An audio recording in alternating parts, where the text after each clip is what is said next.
Hi, everybody. It's me, Tim Dodd, the Everyday Astronaut.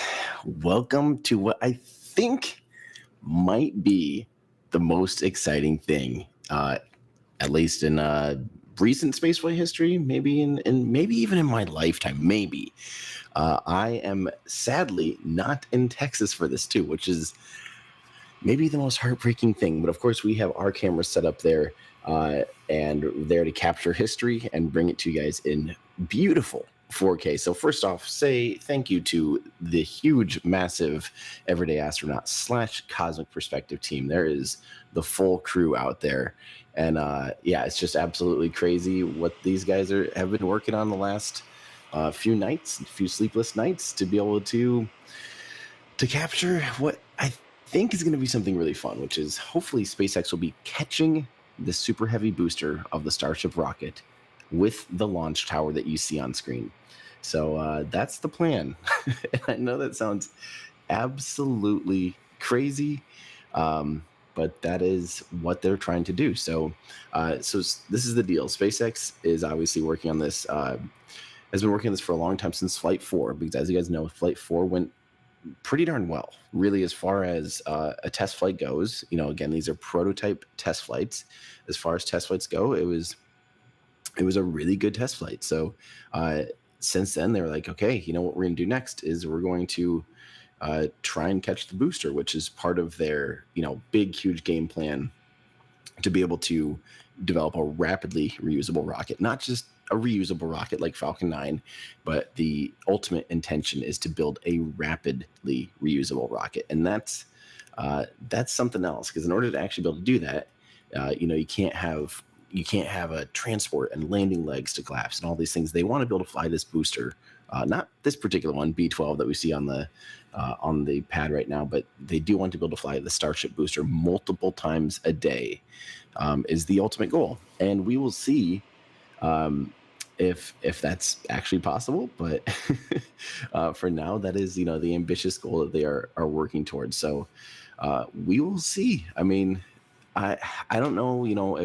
how long it'll be before we could potentially see multiple times a day, but you got to start somewhere. And even if you get down to being able to, you know, refly it within a week or something, I do see this system as being able to be, you know, much more rapidly reusable compared to Falcon 9, just because they designed it to be. You know, that's what the ultimate goal has been. So how is everybody? I hope you guys are ready for what is clearly going to be the craziest. I mean, how can it be any crazier than this? Like, I know, sorry, I'm going to be using the word, I'm going to make fun of myself for that last Elon interview where I think about the only words I said were crazy and insane, and I apologize for the a lack of a thesaurus there. But this one, those are the only two words you can use. Ludicrous, absurd, just, I mean, it's going to be hard to fathom. The camera footage from this launch is going to be like next level. You know, watching a booster come back and land back where it took off. Like, not so the Falcon 9, when the Falcon 9 lands, you know, back. So there's two profiles for the Falcon 9. Of course, there's landing downrange on the drone ship, which offers higher performance. But if they don't need all that performance, they can land it back on land, and it still lands, you know, something like 7 or 8 kilometers or something away, you know, or, you know, 4 or 5 miles away from the launch pad, typically out there on the Cape. And then they have to, you know, pick it up with a crane, truck it over, get it back into the hangar, refurbish it, and refly it. And they're trying to basically cut all of those steps off and just go straight into the reflying. Basically, like, just put it right back down on the launch mount, and yeah, it's going to be wild. So we're waiting. The booster won't start. They won't start loading the vehicle with propellant until about T-minus 50 minutes, technically T-minus 49 minutes and 50 seconds. But we are waiting to hear anything from the mission director, the flight director, and that'll be at 1 hour and T-minus 1 hour and 15 minutes. But meanwhile, we of course have our stream up to just be able to, you know, watch and pay attention if there's anything going on tonight. I'm going to be paying a lot of attention. Discord, how are you guys? I hope you guys are doing awesome. I've got you guys up. You're going to need to be kind of my ears on the ground, since I'm remote I don't quite have as many of my ways to be able to be connected to all this stuff right now this morning. So, um, and also on that same note, it might be very hard on these big streams to be able to catch everyone. So, but let's try pushing a comment right away. I see this is from Michael Schmatz saying, "Thanks for guiding us through this historic event. Looks like that went through great. This is really terrifying for me to be remote. I was at one of my best friends since second grade's wedding in New York, and obviously that went through the night, or until midnight last night, and there was just no way for me to get out there from New York to. We need Starship now, point to point transportation, so I could have flown from New York to Brownsville to be able to catch this, but. Yeah, so I am unfortunately having to remote in for the craziest launch of my lifetime. But here's the deal. The booster catch today is not an assured thing. I feel pretty darn certain that they'll probably launch it today. And that's a pretty good chance of that. But here's the thing is once the booster's in the air, the booster and the launch infrastructure, the launch pad, the stage 0, will be doing they say thousands of health checks on the tower and the booster before the booster commits to actually coming back and landing back at the launch pad. So there's a chance that this thing launches today, goes up, and then it has to have a manual command sent from the flight director in order to actually come back and have the catch attempt. So there's a chance that the flight director, looks at something and goes, "Ooh, the chopsticks aren't moving like they should," or something along those lines. And there's a chance that they back out of the booster catch attempt. So don't be too upset if that's the case. We're just excited, obviously, here to just witness history and see something hopefully awesome. At least that's my attitude. So we'll see how this one turns out, but I'm going to be keeping my eyes pretty heavily glued to Twitter or X as well, and try to see if there's any updates from the SpaceX side of things. But for now, the weather is phenomenal. It's been the clearest skies ever out there at Starbase apparently all week. Just low winds, beautiful skies. Yeah, pretty crazy. Yeah, that's true. Casper Stanley in our Discord does say this is the craziest launch of my life so far. You're absolutely right. We still have humans that will be landing on the moon, hopefully relatively soon in my lifetime for the Artemis program, which would be very, very cool. Let's see here. This is I'm going to start trying to answer a few of you guys' questions because we got a lot of them, and you guys are amazing. And don't forget, we will have a queue of questions, so you don't have to do a super chat. For now, we're have a pretty good queue, so the mods will just start to fill that here as it goes. But this is from Liam the Rocket Nerd. I think this is before they got a launch license. I saw a question like this all the time was, "Hey Tim, I know you're busy." Well, I was actually very busy probably when you wrote this. I think our mods pulled this up a while ago. But what do you think will happen if SpaceX launches without a launch license or FAA approval? Well, luckily we don't have to speculate on that because the license did come through yesterday. So SpaceX does have a launch license today, which I can't believe people were wondering. I guess I can believe that people were curious if they would launch with a launch license or not. But the reality is they would not launch with a launch license. That would be a huge no-no. That'd be very, very bad thing for them to do. But yeah, the launch license did come through. We were hearing rumors all week that they expected a launch license to come through, and the FAA looked over some. There's a lot of things that the FAA looks over. Obviously, public safety being kind of the number one thing. They actually were feeling good about the flight, I think, from a public safety perspective. But there were a few legal things, like with the Texas Commission of Environment, something quality or something like that, that they really needed to get the permissions and everything, checked off on for this new flight profile. And it seems like they got all of those things satisfied and they're happy. So so here we are, you know. I should point out too, by the way, this is always a friendly reminder. Now I kind of blocked it with this latest with this latest chat, but you do see some what looks like orange smoke there, or it almost looks like fire. That is normal. That's the chilling of the tank farm uh, that you're seeing off there in the bottom left. So that's a good sign. Tank farm. That's the reason that I don't stream any earlier than this, because if you stream any earlier than this, you don't see literally anything. You see a rocket standing there for hours and hours and hours, and I don't want to waste our time with that. So here we are with a good view, and we even do have our thermal camera up. Was that correct? I think we do have the thermal camera up, which is really cool. I know it looks just like a black and white camera, but that is actually going to be able to show us when they start loading propellant on the booster. So having that capability is always really fun to be able to see where they're at in the loading process, and it's a good confirmation that propellant is loading in the vehicle. Like I said, that won't be though until about T-minus 50 minutes. So we got a little ways to go here. But let's keep answering. This is from Enigmaster. I thought it said Engine Master, but it's Enigmaster, saying, "Man, SpaceX makes this look easy." Well, so far, I mean, they are playing this entire program in front of us. Like they're playing out this program in front of us, which is really fun to see, because most companies would do as much of this stuff internally, do small scale testing, and SpaceX is just like, you know what? We're just going to go for it. I do need to give a shout out really quick to our good friend Samuel in Discord, and he's a very active member of our Discord community. Drove down from Iowa for this launch with his dad, and he's going to try to catch the catch, which I'm very jealous of. And Sam's a good friend, so just shout out to Sam for being out there at at Starbase. Well, technically South Padre is the ultimate place to view a rocket launch from. I do shout out to the Starbase area. If you guys are ever wanting to catch one of these launches, hopefully these things are starting to happen a lot more often. This is the first time.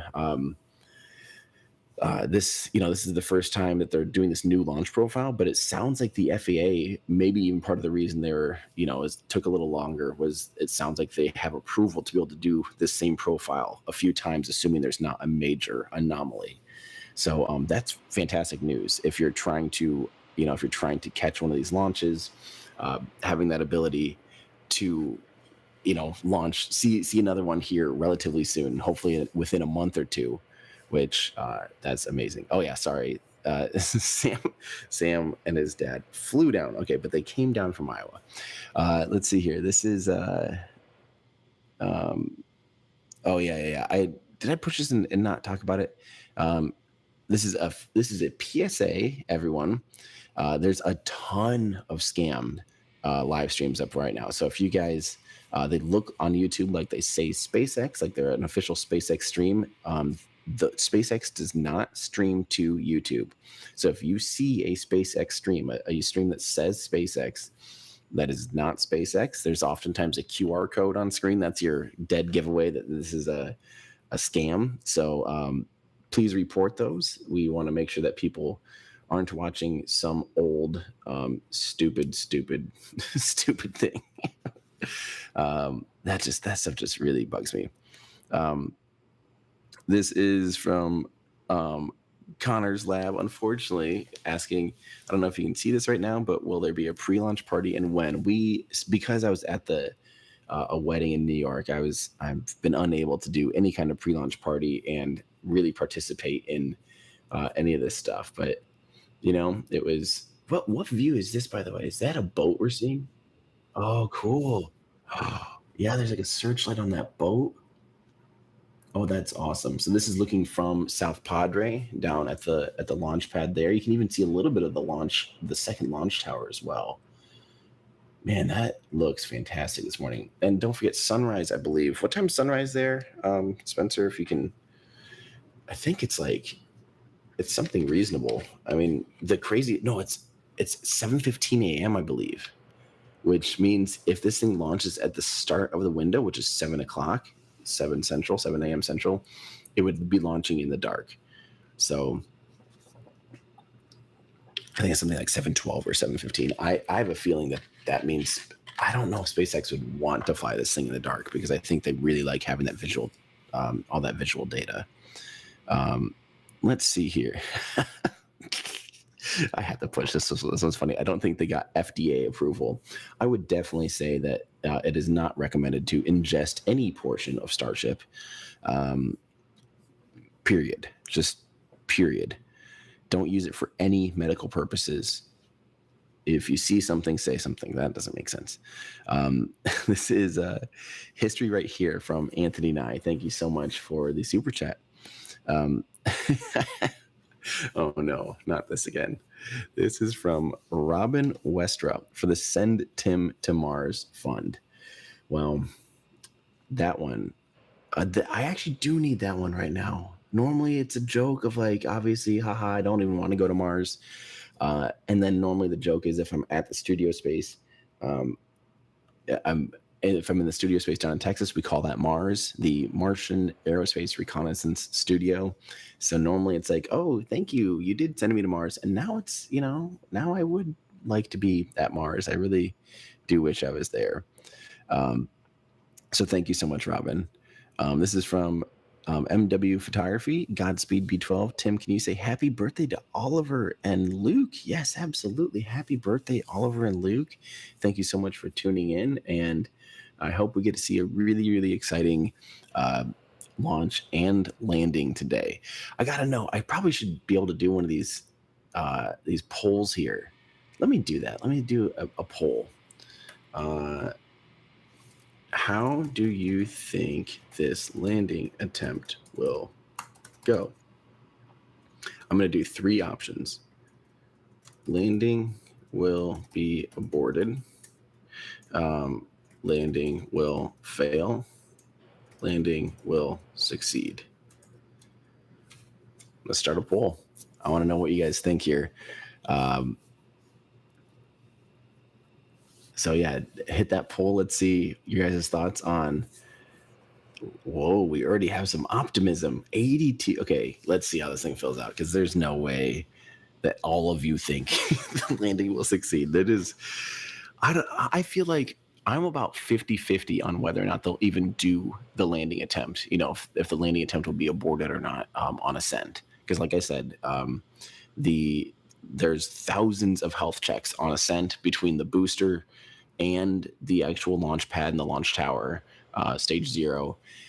And if anything's looking, off nominal, they have to abort, and it has to have a manual command to be able to do, come back to the launch pad. So I'm even only about 50-50 on whether or not they'll even do that, be able to do the landing attempt. And then from there, I'm like, I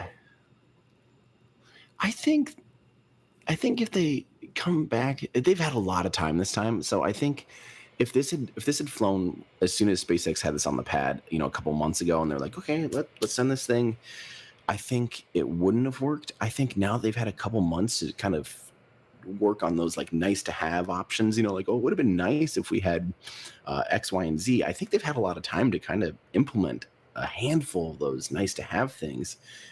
I actually feel a lot better about it now than I would have if this just flew right as soon as their first opportunity. So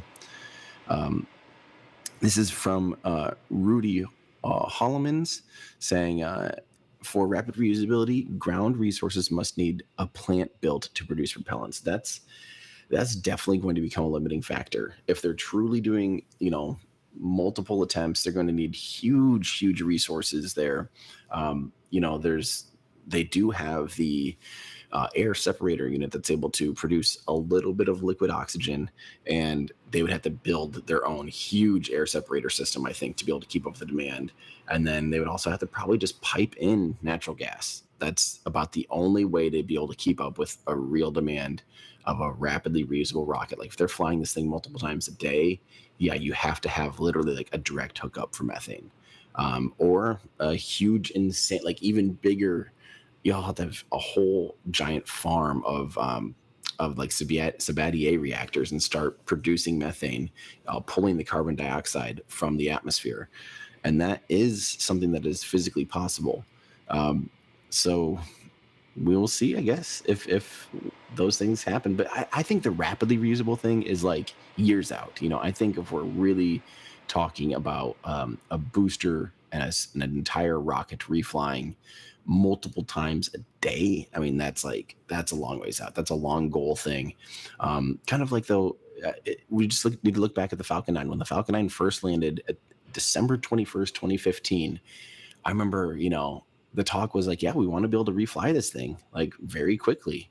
And it took a long time. The second booster they caught, they didn't even refly it for over a year for the first time. It took a long time for them to get the courage and the data and the know-how to be able to refly that. There's actually the second landed booster. The first landed booster they kept as a trophy. So and then from there that slowly ramped up in cadence. I mean, we went from like reflying being like a year-long thing down to 6 months, down to 4 months, down to 3 months. Now they're down to roughly about a month. And I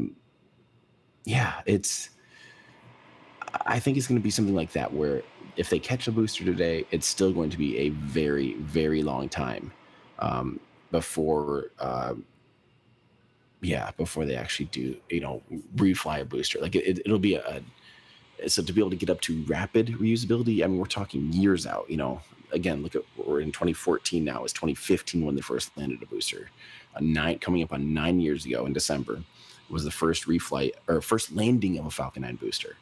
And now we're to the point where it's down to about a month. So if you look at that and kind of extrapolate that idea out, we're probably 2, 3, 4 years away from it being like maybe once a month for Starship booster, and probably 4+ years before it's rapidly reusable. So we got a lot of time for them to be able to build more resources out there and more ground resources.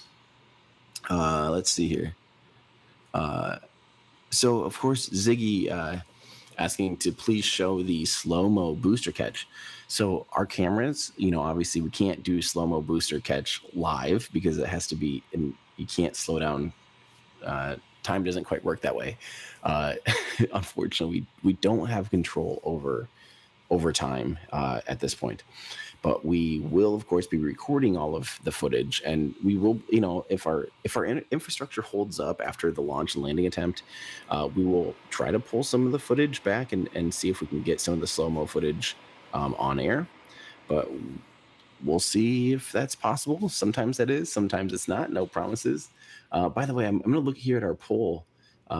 We had 26% of you saying, with 6,000 votes, saying that landing will be aborted. I think I might be on that boat for the first attempt. 19% saying landing will fail, but a lot of you, 55%, think if they launch and get the go ahead for the landing attempt, that the landing will succeed. If they really did come within half a centimeter accuracy, is something that Bill Gerstenmaier said. Half a centimeter is very hard to fathom. I almost feel like that was misquoted, or he misspoke. Instead of half a meter, half a centimeter. I mean, half a centimeter, like 5 millimeters is nothing. So I'm not entirely sure how that could even be possible. And I know how they could measure it, because they had all those buoys out there, so they can triangulate a fixed position very, very accurately, down to probably the centimeter accuracy. I'm just shocked that they would have that kind of accuracy on I don't know. That seems pretty crazy to me. Let's see here. This is Philip Moyer for the Tim's Private Jet Fund. That would have been about the only solution to get me down to Starbase in time for this. Yeah, I am very, very sad that I'm not there. Major FOMO at this moment, and until I'm a billionaire, I don't think the private jet fund is gonna do much for me. But thank you so much. Anthony Nye is saying this will be historic. What was that? Yeah, you can see that I'm not in the studio. Oh, empty chair. That is so sad, actually. Yeah, the studio is empty. That is so weird. It feels so weird to not be there for this one. It's the first big, it's the only flight. Nope, I missed SN. I was not able to catch those SN 5 and 6. That was like the height of COVID stuff, and didn't make it down for 5 and 6, but was able to stream it. Those are the only pieces of Starship hardware that left the ground that I didn't see leave the ground. So yeah. Okay, let's keep going here. We've got this is from Liam the Rocket Nerd. Good to hear from you, Liam. I am 13 and fell in love. Wait, let me make sure that pushed. I'm 13, fell in love with spaceflight because of you, and I'm amazed that I am growing up in the modern spaceflight boom. I also talked my dad into bringing me to the Astro Awards. No way, Liam. That's awesome. I hope we run it, get to see you at the Astro Awards, which does bring up a good point here. For those of you, you'll see I have a pinned comment there. We are doing the Astro Awards, which is our live award show again in Austin, Texas. We can maybe pull that up on screen here when you guys get a second. Boom, nailing it. We do have tickets for sale, early bird tickets for sale. It is January 25th and 26th. The price will go up here on November 1st when we announce the lineup. But let me tell you, we actually have an absolutely incredible lineup already confirmed because we're doing panels this year. So it's a 2-day event. Last year was just the award show and a little party. This year, and that was kind of like a minimum viable product. This year, we're going all out. It's a 2-day event with panels, keynote speeches, topics like how will humans actually get to Mars and back. We'll have an astronaut panel. You guys will be able to do Q&As live and talk to, some really incredible people. We'll have spaceflight storytelling with a handful of awesome people. We'll have what it's like to work in the spaceflight industry, or how would you work in the spaceflight industry without an aerospace degree?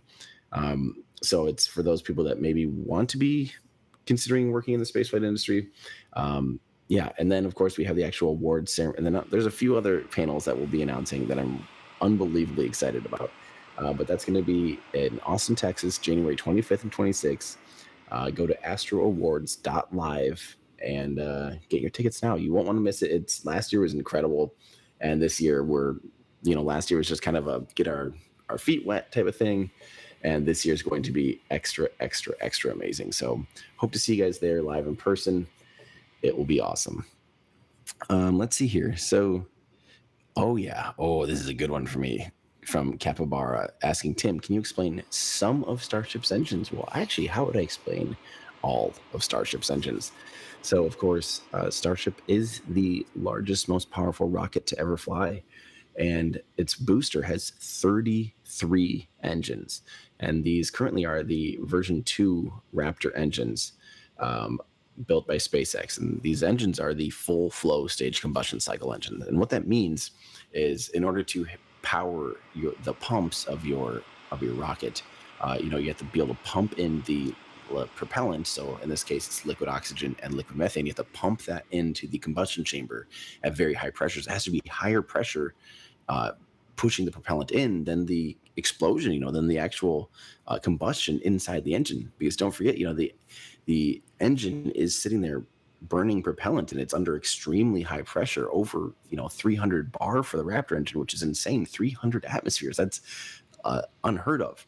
And now I think they're up to, what are they even at now? 325 or 325 currently, but they're working up to 350. Oh man, it's been a minute since I've thought about that. So that's pushing out on the on the inside of the chamber, but the pumps have to be able to push all of that propellant into the chamber to be able to keep it flowing. Obviously, otherwise it would go backwards and go upstream and blow up the whole rocket. So the pumps have to be extremely powerful, and you normally need to run. You have to run a turbine, a similar thing to a jet engine, literally a turbine wheel, and you have to flow propellant and use propellant to be able to spin those pumps. And those pumps require, in the case of Raptor, require hundreds of thousands of horsepower, like an unbelievable amount of horsepower. And in order to power that, you have to use a little bit of your propellant. And normally, the easiest thing to do is after you've run the pumps through it, powered the pumps using a turbine, you dump that exhaust out overboard. You dump that's called the open cycle. The closed cycle will make it so that all of the propellant that you use to power your pumps still ends up being burnt in the combustion chamber. But that's just the regular closed cycle. The full flow stage combustion cycle is very, very, very hard, because you use primarily your liquid methane, your fuel, on one pump, and you use primarily your liquid oxygen on the other pump. So you basically are combining the two closed cycles to be able to power your rocket engine. And it actually is the way to be able to keep the temperatures and the turbines in the best shape, because they're seeing the lowest temperatures while extracting the most amount of energy through the system. So full flow stage combustion cycle is absolutely incredible. And that's what powers the Starship rocket, is the full flow stage combustion cycle Raptor engine. And again, there's 33 of them on the booster, and then there's 6 up on the Starship upper stage, and 3 of those on the Starship upper stage are vacuum optimized. So they have these huge expansion nozzles, which gives them a decent amount of extra performance in space. They can't really use those on the ground ish. Major asterisks there. But yeah, they do have the ability to fire those in space. And then so that's the full flow stage combustion cycle Raptor engine, and they're coming up. They have been testing version 3 so far. They've kind of used a prototype so far for initial testing, but yeah, I do see. Oh, I don't want to miss this. Huge, ridiculous thank you from Clinbox. Holy crap! Everyone, please say thank you to Clinbox. I don't know if I'm even saying that right. Thank you so much. And thank you to everyone who's been supporting us financially. You guys are amazing. It definitely makes these streams possible. There is a whole team behind me. I know that you're just seeing my stupid face in the hotel room, but huge thank you, Clintbot. That is so freaking generous. Thank you so much.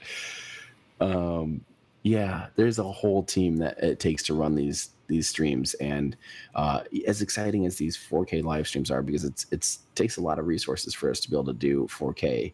But the thing that I'm more excited about, and the thing that I'm more proud of, is the quality content that we put out afterwards, because we record all this stuff in very high resolution and very high frame rates. And of course, we're unable to do those things live. You can't do that live, of course. But stand by, because we just keep, every time we do one of these launches, the first thing I do is go and buy more gear. So it's all thanks to you guys, and we just keep trying to expand our coverage and make it as good as possible. By the way, total side note, this we'll get back to thanking Clintbox here in a second, but I do want to point out on screen that little angled thing you see kind of in the bottom right of the screen. That's Starhopper. Starhopper is now inside of the area where we were able to place our cameras. So Starhopper is watching this one from a little bit further distance than it used to, and that makes me happy. This is so awesome. We'll get back to a few more questions here shortly. This is from Matt: saving my message in history plus a few bucks for Tim to buy a thesaurus. Yeah, I really appreciate that. Yeah, I'm not gonna lie. The last time I did an interview with Elon down at Starbase, I was not prepared for it. That one got dropped on me completely. I found out I was going to be doing that interview on X when I saw that Elon said, I'll be talking to Everyday Astronaut more about this in an upcoming interview. And I was like, I read that when I was doing an interview with Jeff Bezos, like the morning as I was preparing for the Jeff Bezos Blue Origin tour. I read that tweet and I was like, well, I guess I have another interview here in a couple days. It was like, my brain was frazzled. I had to fly from Florida to Texas to be able to do that before, a little earlier than I would have originally done it, to be able to get there before that test flight, before flight 4. And I just wasn't mentally prepared for it. And to be honest, I was kind of in a funny position with that last tour, because we know a lot of us. I shouldn't have been pretentious about this, because I know that a lot of us nerds do know all the answers to things, but I forget that a lot of people watching these videos, it'll be the first time they hear this stuff, and I don't need to go, yeah. And in my head, I'm like, hurry up, get through the things that we know. Let's try to find some new stuff. I feel like that's my duty as a spaceflight enthusiast and a nerd as the community. It was like I wanted, to get new stuff out there. But the reality is, we know just about everything about this rocket, this program, and or he's done so many keynotes and so many updates that it's really hard to get new information. And I should have given up on trying to get new information and just enjoyed the time.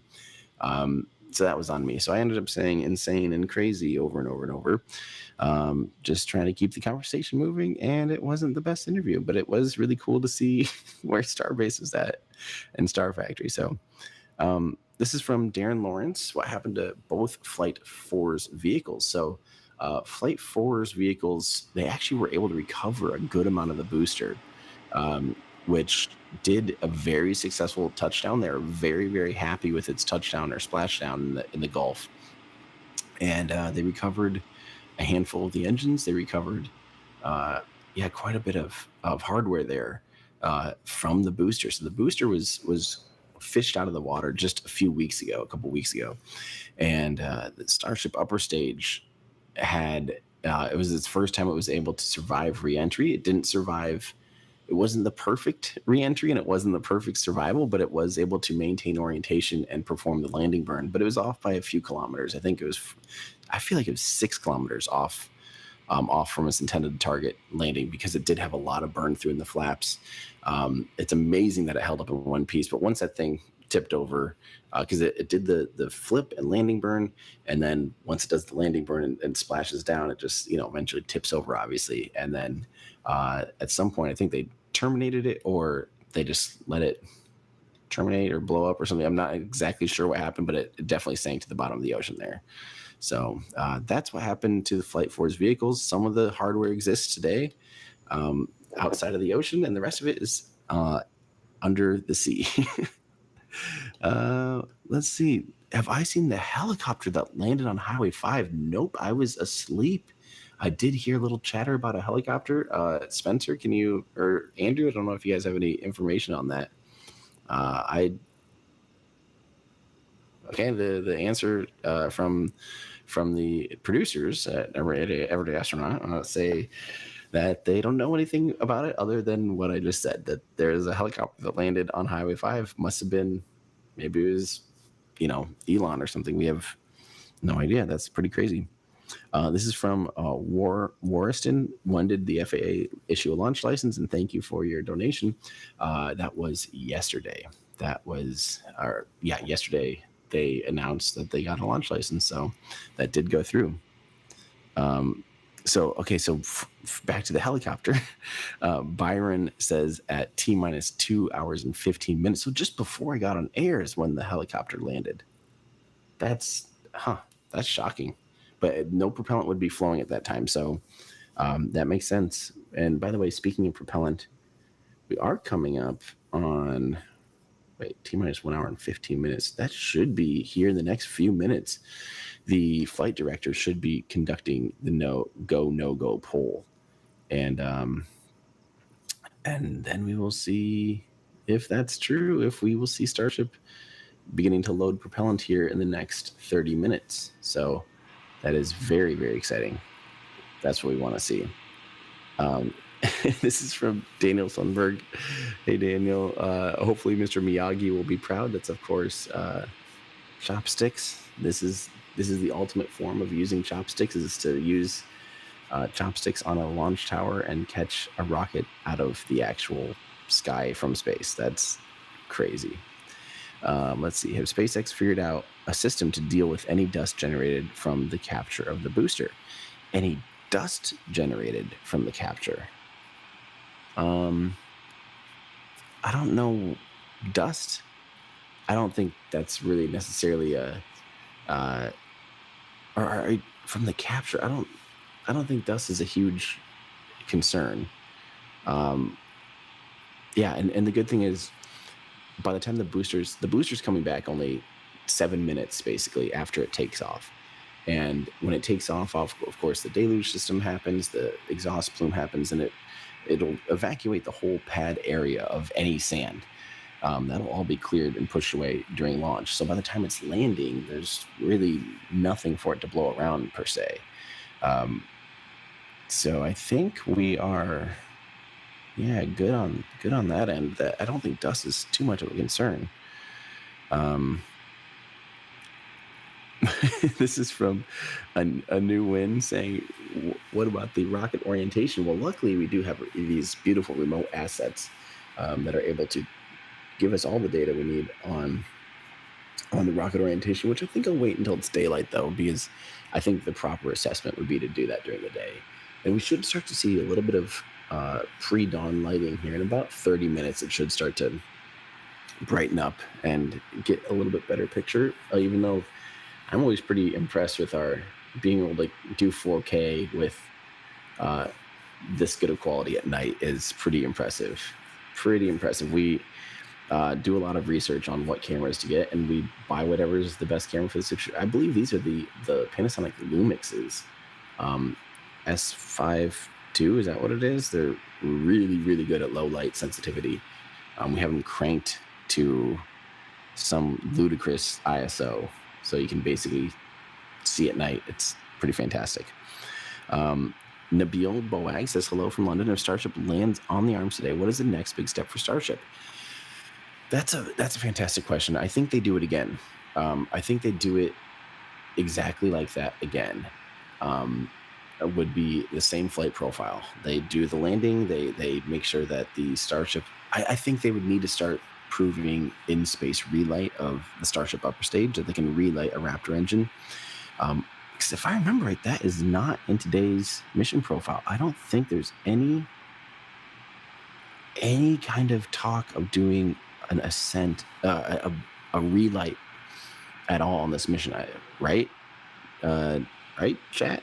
I don't think there's any talk of doing that at all on this mission. So that would probably be something that we might see after a much more successful on target Starship upper stage would be, if that is way better and it lands exactly where it needs to be, doesn't have burn through in the heat shield and all that stuff, then I think the next big step there would be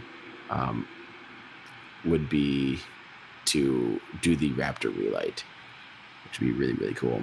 Sorry, I'm just trying to make sure that we haven't heard any news yet on whether or not no news on a go no go poll. Yeah. Sorry, I am seeing that I missed where'd that go? From Tanner Brudeau, $50 donation. Thank you so much, Tanner. Thanks to you and your team for all the work to bring us this content. Do you know any long-term strategy with hot staging ring? Certainly not rapidly reusable. Yeah, long-term, we just know that we know for a fact that the hot stage ring being jettisoned is a temporary solution for now. Eventually it'll just be integrated into the booster. But they'll have to, there's going to be a pretty massive redesign of Starship and Super Heavy once they're using, like the version 3 Raptors. We just know there's going to be a lot more where that comes from. So, yeah, but for now, I think we might start to see some, operational missions that still use the hot staging ring, but I wouldn't be surprised if we only see the hot staging ring used like no more than 10 times would be my just total guess. And another $50 donation from Luke Dudney. Good day from WA, not Washington, Western Australia. It's respectable 6:45 p.m. here from Western Australia, from land of Daniel Ricardo. Thank you so much, Luke. Great to hear from you, and thank you again so much. It sounds like I might be missing some other. I'm trying to just kind of keep. And this is also from Brett Little. Sorry, Brett, this was a while ago, and I totally missed this. Are you still going to the moon? Asked Brett Little.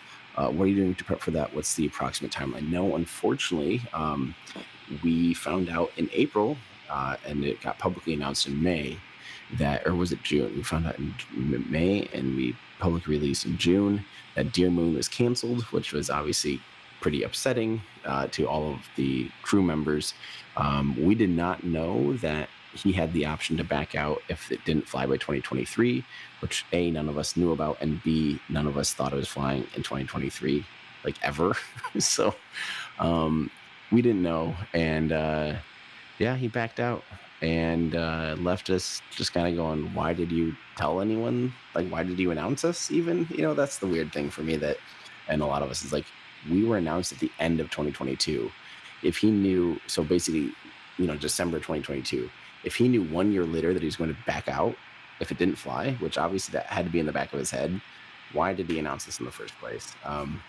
So unfortunately that got canceled, and we're still here watching the progress of Starship, which I think is, for me, luckily, like, honestly, I'm quite fortunate to be able to, my life didn't, require or revolve around the Dear Moon mission. It didn't change too much. I was pretty focused on work, and my life is already focused on, my life's work is focused on this stuff anyway. So it didn't change too much stuff on my end per se, but it definitely, uprooted a lot of crew members who made massive changes in their life to be able to prepare for Dear Moon. So my heart always goes out to them. And yeah, that was not great. This is from Speed. Tim, check if the pointy end is up and the flaming end is down. We will do that once it's better lighting conditions. Again, we are with.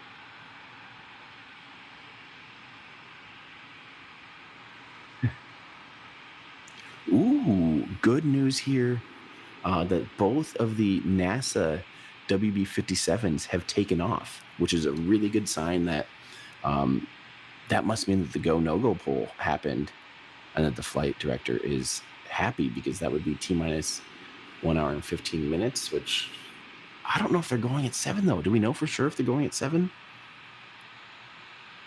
But that's great news. So hopefully that's good sign that they're moving towards a launch today with, yeah, that's really good news.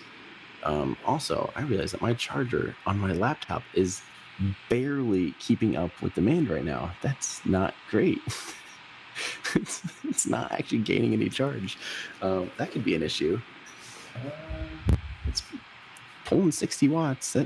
How am I drawing more than 60 watts? Can someone explain electricity to me? This is from Christopher Murray Schlitt. Does Starship have any payload for this test, or is it flying empty? It is, because it's a suborbital flight. It is flying empty. And Elon said it best the last time I had spoken with him for an interview, was that the payload on these Starship missions for the the past and the foreseeable future is data. They're just trying to collect data. So for now, that's what they're focusing on, and that's, yeah, it's the payload is data. They're just trying to learn as much as they can about how to build this rocket and make it the best rocket they can build with real world data collection. This is from MD Jelly. Have they tried to catch something smaller first already, like a Cybertruck? They've done some tests with the chopsticks, some slap tank tests, and some, just kind of tests with the sticks. And of course, they pick up the booster and Starship with the chopsticks already, so they have a lot of work there. But they and they also did some weight tests. But no, they're just going for it, and I love that about them. This is from Lucas Hoke. Hey, Tim, big fan. What do you think the difference in engineering philosophy between SpaceX and Blue Origin? I think the number one thing is there's just a huge sense of urgency with SpaceX to try something. They are very anxious to, very hardware rich. They want to build something. They want to test it and see what happens. And then go on and then make the next decision based on what happens, right? That's the hardware rich approach. Waste metal, not time, right? That's a SpaceX approach. And I feel like Blue Origin's definitely more in the more traditional aerospace realm as far as their development goes. Now that they are starting to ramp up production and getting ready to launch New Glenn for the first time, I think they're moving into a new era of modern production. and hopefully reusability. So, but it took them a while. It took them a long time to be able to get to that point. But that's the biggest thing, is they just kind of do things the more traditional way, as far as they want to solve everything ahead of time before they start building anything. And SpaceX is kind of the opposite. They want to build stuff before they solve anything. So it is fun to see those two different philosophies. I have a feeling that when Blue Origin flies New Glenn for the first time, it'll be quite successful. I don't expect it to be. I expect it to be basically an operational rocket very quickly once it flies. And obviously, that's not what SpaceX is doing. People criticize SpaceX for, for building a piece of crap rocket. It's like they're not trying. They're not. They're flying this thing knowing this is not the best version of this rocket. They're flying this thing knowing this is not the best they can do, and that is quite different. And I think a lot of people are not necessarily used to that either. So, we got a little bit of light coming here on the East Coast. Oh yeah, and for instance, there's a second tower that you see on screen right now that SpaceX is building, and so again, they're very, very hardware rich. They're building a second tower before they even know how to fly this thing, right? But the second tower already is a huge iteration over the first one, so it's like they had to build that first one to get these test flights out there, to learn how to fuel up the world's largest rocket, to learn how to launch the world's largest rocket. And now it's like, okay, well, we know that works. How do we do that better? And that is kind of the SpaceX way. And Blue Origin has been more traditional, where they want to just take their time to solve everything ahead of building it, which, who knows which one's better in 20 years. Maybe we'll see which company is further down the road. This is from AKSHX. Say, Tim, get some coffee. I would love some coffee right now. Holy cow, that'd be so good. I only got about 3.5, 4 hours of sleep, so that would be fantastic. This is another PSA because it's a question that we have in the chat. Are the YouTube SpaceX streams real or scams? They are scams. Please report them. Please report every single one you see. Grab another device and report every SpaceX stream that you see, because those are 100% scams. SpaceX does not stream to YouTube anymore since Mr. Musk purchased Twitter. They only stream to Twitter, and SpaceX does not stream to YouTube anymore. So if you see something that says SpaceX with a live stream up, you know right away that it's a scam. This is from MG44. It's crazy and ridiculous until it's done over and over again. Then it becomes the norm, just like the first flight or the landing on the moon or having a reusable rocket that can land itself. That's very, very true. Although landing on the moon is the one exception, because we only did it 6 times, and then we haven't done it since 1972. So, which is just one of those things. It's like, it's one of the few technologies that we've had that ability, not technology, because we still have that technology, but that ability. And it's just because financially it made no sense. And speaking of, a lot of people do ask how my moon video is coming. I swear to God, I'm working on it still. It is almost 2 hours long, and I'm so deep in the woods of the edit. It reminds me of when I was working on the Soviet rocket engine video, where it's just a long video. And long videos are exponentially harder. It's not linear. It's not that you go from a 10-minute video to a 20-minute video. It's twice as hard. It's really more like 3 times as hard. There's like a 1.5 multiplier on it. So a 2-hour video is unbelievably so much harder than I just released a 15-minute video on Friday. I made that in 2 days. From like literally blank slate to published was in 2 days. Including a lot of travel. I was traveling during that, and I could do it that quickly. That shows like how easy those videos are to make compared to the moon video, which I've been making for almost 6 months. So I know that it takes forever, and I'm sorry, but I do believe that those videos are so important that I want them to be done right. I want them to be, they're a timestamp. I want them to be a resource for the future.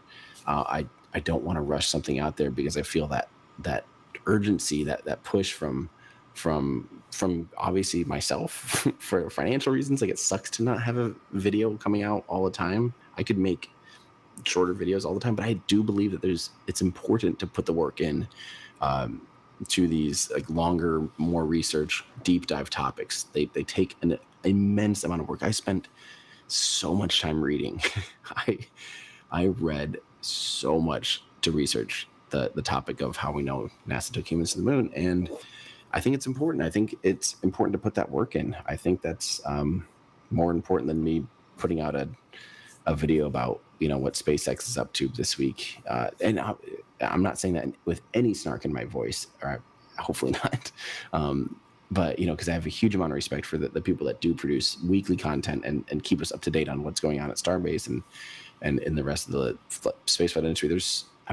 And that's the thing. There's amazing people doing that work already, and it takes a huge commitment to be able to do the. It takes an unbelievable commitment to be able to do the rest. These long form videos. So rant over. I promise that video is coming. This is from Christina F54. Is there a map showing where the launch site is located? We could probably pull up a map here in a little bit, but it's right on the border of Texas and Mexico. It's like the very southern tip of Texas, but it's called Starbase.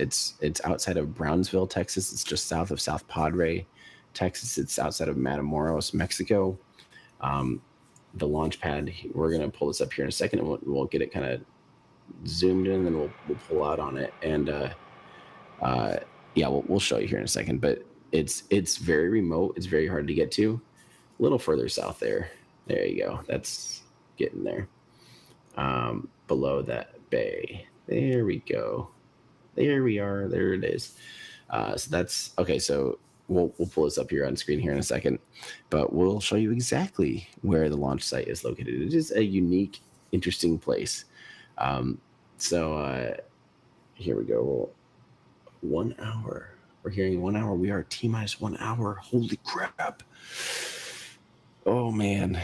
As soon as that happened, as soon as I saw the notification that we're T-minus 1 hour, my heart jumped. We're just getting that much closer.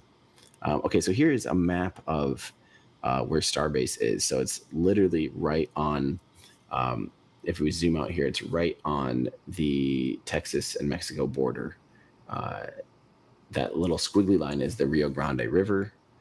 And you can see that it is very, very southern tip of Texas. So, it is like way down there. Go ahead and zoom way out on Texas, or drop a pin so we know like what we're looking at when we zoom out. The factory's over there on the left side of that screen, and the launch pad is over there on the right side of the screen. There we go. That is the pin, and you can zoom way out. There we go. You get a good sense of where that is in the scheme of things. You'll notice that there's only a tiny little corridor where they can actually fly this without overflying populated areas. They can't fly it directly over Florida. They can't fly it directly over, at least not be accelerating over these areas. So by the time they do overfly anything like Africa, obviously all spacecraft at some point overfly populated areas, but you want to be in a stable state. So not in acceleration with engines running. So that's where the launch site is. Southern tip of Texas, Starbase. I do have a video. I think I have a link in the description about how you visit Starbase, and it will tell you where to go, what to do. All the exciting things. Let's keep going here. This is a new membership from Mike. Thank you so much for the membership. You are amazing. Greatly appreciate, again, all the people helping to support the work we do here. It takes a massive team of people to do this. So thank you so much. This is from Viking Guard. Thank you again. Hi, Tim. What do you think about China beating the US to put a human on the moon, not counting the 1969 through 1972 Apollo landings?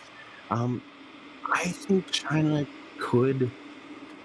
There's a chance that they could actually beat us back to the moon, because they're doing things in the Apollo style right now. They're going fast. They're doing relatively primitive rockets compared to what the United States is working on for the Artemis program with Starship, and even with other, New Glenn and the Blue Origin lunar lander is going to be pretty crazy as well. So I think that China, though, is just moving very quickly, and it looks like they'll they'll likely have a human on the moon by 2030. You know, it's looking like they're definitely going to have one by the end of the decade, and and I hope we do. I hope we do. I hope we have humans back on the moon in this decade. But we will have to see. This is probably the longest poll item is launching, because of course, you know, NASA hired SpaceX to land this vehicle on the moon, the largest rocket ever flown on the moon. The just the upper stage, but still, that's a 50-meter tall, 165-foot tall vehicle is going to land on the moon. That's 10 times, almost 10 times taller. Wait, more than 10 times? Yeah. The LEM was what, 16 feet tall? How tall was the lunar lander? The lunar lander was 22 feet tall, so almost 10 feet time or 10 times taller than that. Much more massive too. It was 16 tons, and a dry Starship. Even the lunar lander version will still be, well over 100 tons, likely 150 plus. So it'll be 10 times heavier as well. It's absolutely crazy. Tower vent. Was that right? We really did have a tower vent. We do have a tower vent. So they're getting ready to go into prop load here soon. So they are going for it. They are going for it. Holy crap. That is a good sign. So we'll have to wait to hear for sure.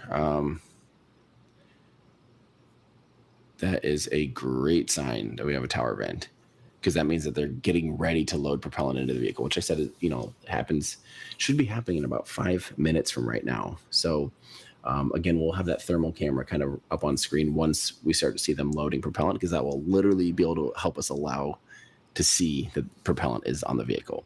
Let's keep getting through your comments, and thank you, Mike, for becoming a new member. You're amazing.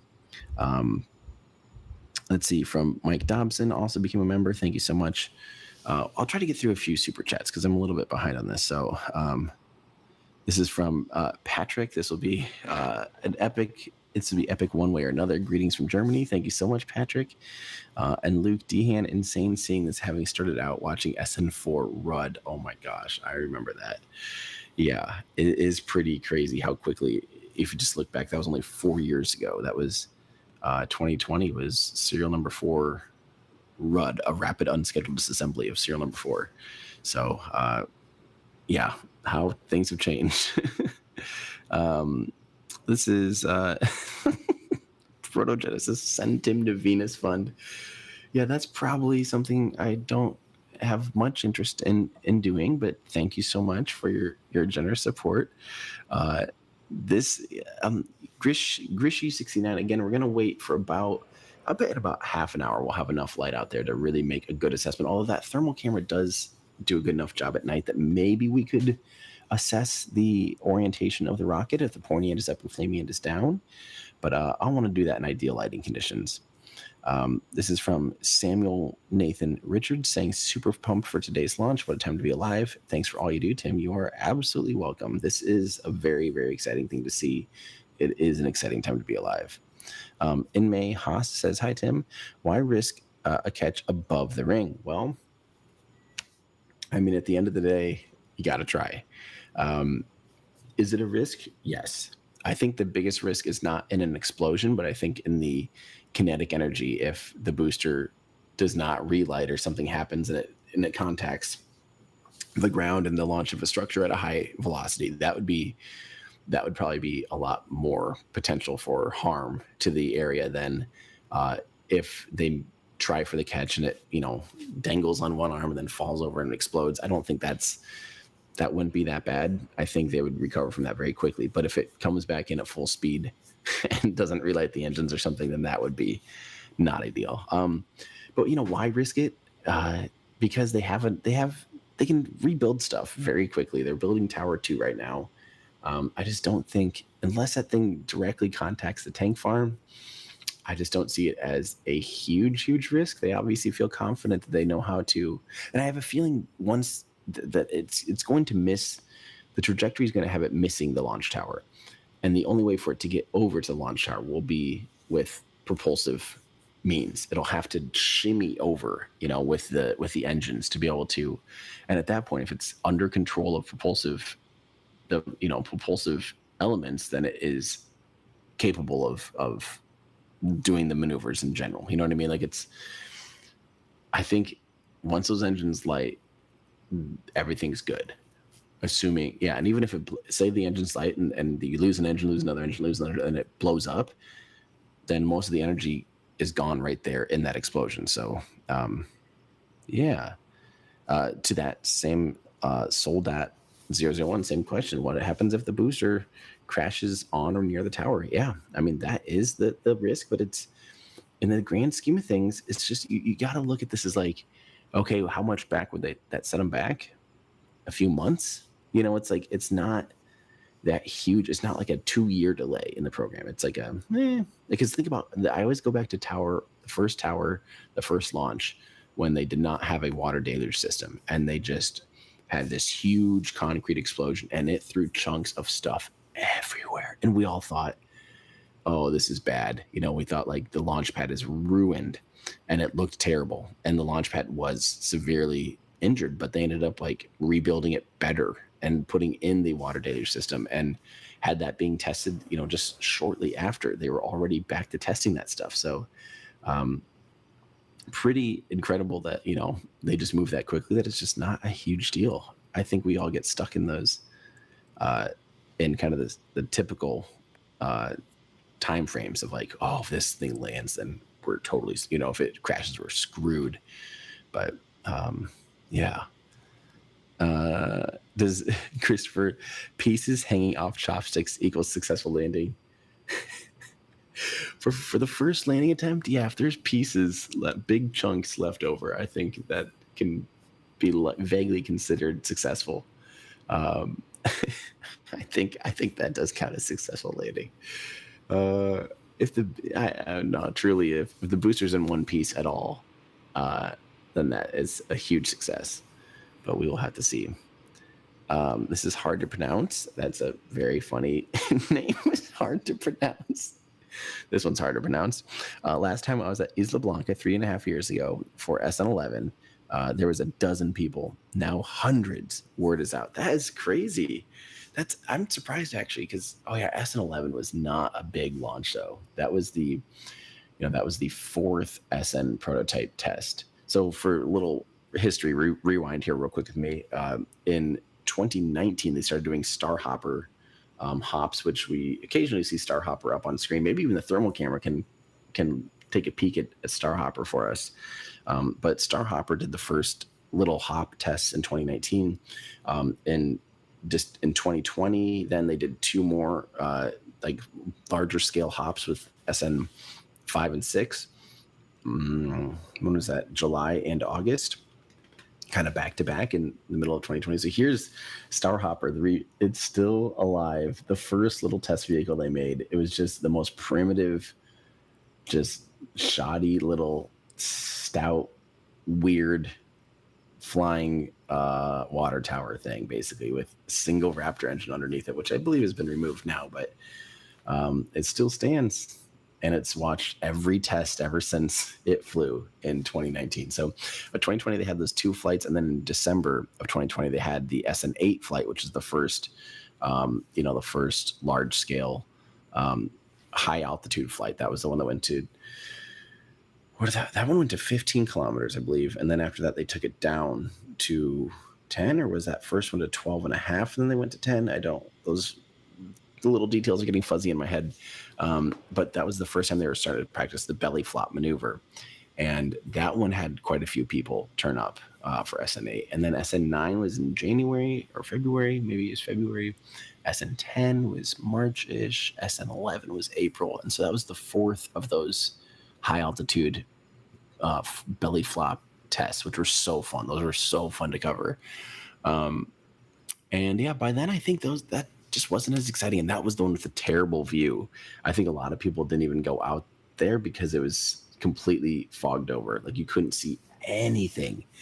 So yeah, that is, I think these full stacks are substantially more exciting to catch.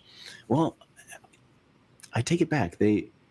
They are amazing. This is the largest rocket you could ever watch, in human history so far fly. So that's obviously super exciting. And you also, when you're at Starbase, when you're at Isla Blanca, it is very, very close. By the way, we should be within fueling now. Let's take a look at with thermal. Let's get the thermal back on the tower and see if we can see prop load beginning, because that should.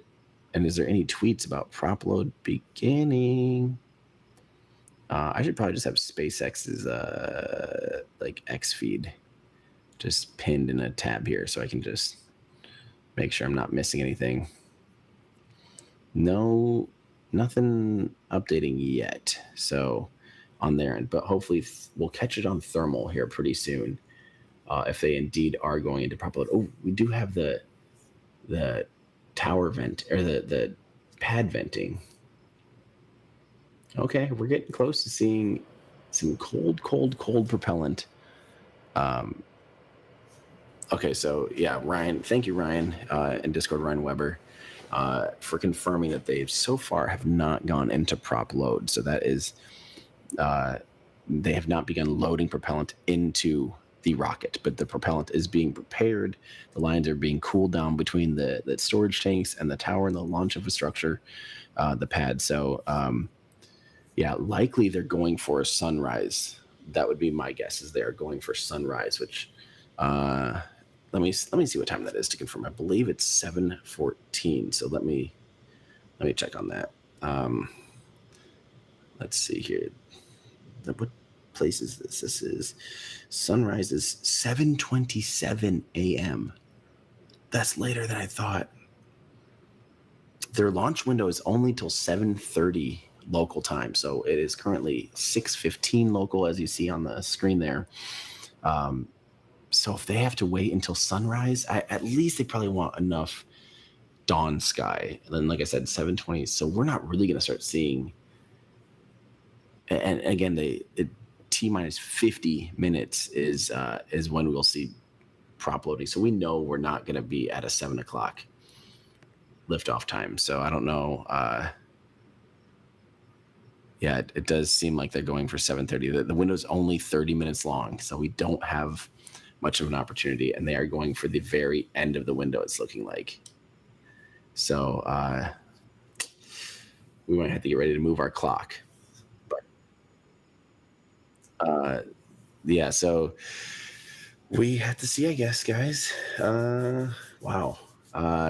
Well, that being said, we'll be here for whatever happens. And yeah, thank you guys so much for watching. And obviously, I'm not signing off. I'm just changing gears as we wait for more information, wait to see that there's propellant loading. But now would be a good time as we're waiting to hear more information. If you want to support the work we do here, we do have some new merch out. Hopefully you've seen some of this stuff at everydayastronaut.com/shop.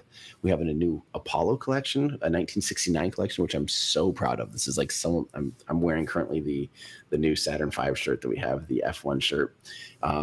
Yeah, we've got this new 1969 collection. This was supposed to be, the hilarious thing is this collection finished up before my Apollo video. This was supposed to come out with the Apollo video, but the Apollo video has been taking way too long.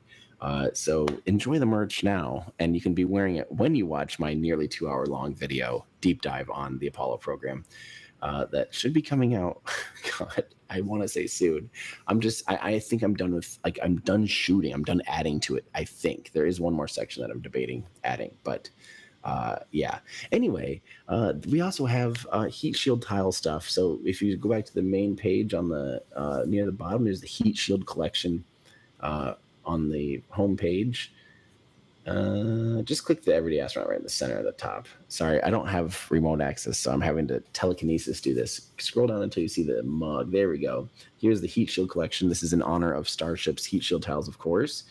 We have a few things in this collection, such as the button-up shirt, a formal button-up shirt, and the color-changing mug, huge oversized beach towel, which is I use this in my everyday life. This is I don't use it as a beach towel. I use it as a fancy spa shower towel because it's just huge and thick and warm. And then we also have the hydro flasks as well. So if you want to support the work we do here, probably the most fun way is to go to everydayastronaut.com/shop. And again, I have a pinned comment about the Astro Awards. If you also want to come hang out live in person, go to astrooawards.live, or actually on the, I think maybe in the shop there's also a way to get to that link. But yeah, astrooawards.live. Come help us celebrate the humans behind these missions, including this mission right here. Assuming that they go for a catch attempt and have some success. Even so far with IFT 4, there's a very good chance that Starship will get nominated for an Astro Award. So we will be inviting people from this mission in person to give them an award. And from other exciting missions, from the most exciting missions of the year, we've got a list of incredible ones. I think my top one so far for the year is Polaris Dawn. That was incredible. The first private spacewalk was amazing. Come celebrate with us. We will be giving out actual awards, and it's a 2-day event this year with tons of panels. There's a big party that we throw as well on Saturday night. So January 25th, 26th, Austin, Texas. Get your tickets now. We have early bird pricing through November 1st. So if you want, they'll go up. They're 10% off right now. If you want to get early bird pricing, astrooawards.live. Come join us. It's going to be incredible. Last year was amazing, and it was like just the very start. This year's so good. I can't wait for you guys to see the announcement of the panels and who's confirmed to come, because you're going to love it. So thank you guys for letting me rant upon you about all of the fun things that are going on. So this is Alan Dawson says, if those arms catch that booster, I will do a naked dance, not streaming though yet. Please no. I don't know why does it have to be naked? Just, you can dance about. Clothes. I guess clothing is optional in the privacy of your own home. Nadal Pushnoff says, hey Tim, when do you think they'll divert the booster to? Where do you think they'll divert the booster to in case of a no-go on the catch? So if the booster has not received the manual permission from the flight director at SpaceX to go for the landing attempt, the booster will default back to the same landing profile that it did for IFT4. So if the checks, so again, there's thousands of checks between the booster and the launch tower that will catch it. If the computer is not happy, right, and if there's one of those things wrong, then the computer can either automatically abort, or the flight director can say, this isn't looking good. The tower's not moving correctly or whatever. We see a lot of damage at the pad, and they have to manually send a command for it to do the catch attempt on this first one. And if they don't do that, it'll splash down in the Gulf of Mexico as Flight 4 did. So same exact flight profile. That's kind of the default. And if everything's looking good, they can override that flight profile and go for the landing burn. So that's kind of the scoop on that. And let's see. Let's keep going. This is... Thanks so much from BarfyMan362. Your face cam should be thermal. You're just too hot, Tim. Thank you so much from BarfyMan. Oh, yes. We have an update from SpaceX. We do have an official update that the Starship... wait, is that right? Why don't I see that? Is my internet that slow out here in New York that it's... Prop load has begun for today's Falcon 9 launch. Wait. What is going on? Okay. The Starship team is go for prop load, and weather is looking ideal for today's flight test. The launch webcast will be live at T-minus 35 minutes ahead of liftoff, which is currently targeted for 7:25. Okay. Thank you guys so much. Thank you, Discord. You guys are saving my butt today, since I'm a little bit more disconnected than normal. There we go. So we'll have to reset that clock. I don't know, Mary Liz, if you're able to do that, but 7:25. So we are just over an hour away. They deleted it and reposted it. That's why I'm not able to see it. I was like, what is going on? Why am I not seeing this? Okay. I don't know what they changed besides maybe just retweeting, but yeah, there we go. Starship is go for prop load. Weather's looking ideal for today's test flight. That's awesome. Okay. It's looking like something's gonna happen. Hightower just became a member. Thank you so much. I gotta remember. So it's 6:23 a.m. So we are just over an hour Just over an hour. Private Hyperloop fund. Not a private jet fund to get me to these launches, but a private Hyperloop fund to get me. That's going to take a lot more than $5 and a lot more than a private jet fund, which, yeah, I don't think that's ever remotely a possibility. Someday I still am working on my pilot's license. I'm not as able to find time. I don't know how Scott Manley found time to get his pilot's license. He is like the busiest human in the entire world. And I should have no excuse because I started working on it again after a 13-year hiatus last year, and I did a little bit again this year. But someday my dream plane is a Cessna 400, which is the Columbia 400, which is kind of like a Cirrus SR-20, SR-22. Yeah, it was originally built by Lancair, and then it eventually became the Cessna TTX. But the Cessna 400 is just a sweet spot. It's a cool plane. That's the dream someday, but that's like insanely expensive. So Casper in our Discord is asking, anyone know why they get the launch window and then choose to launch right at the end of it? Easier to get permission to launch earlier? I think that is a good question, actually, because you'd think, like, why wouldn't they go for 7:30 to 8 if there was some constraint that was going to put them at 7:25 anyway, such as lighting conditions? I don't actually have a good answer for that. I don't. I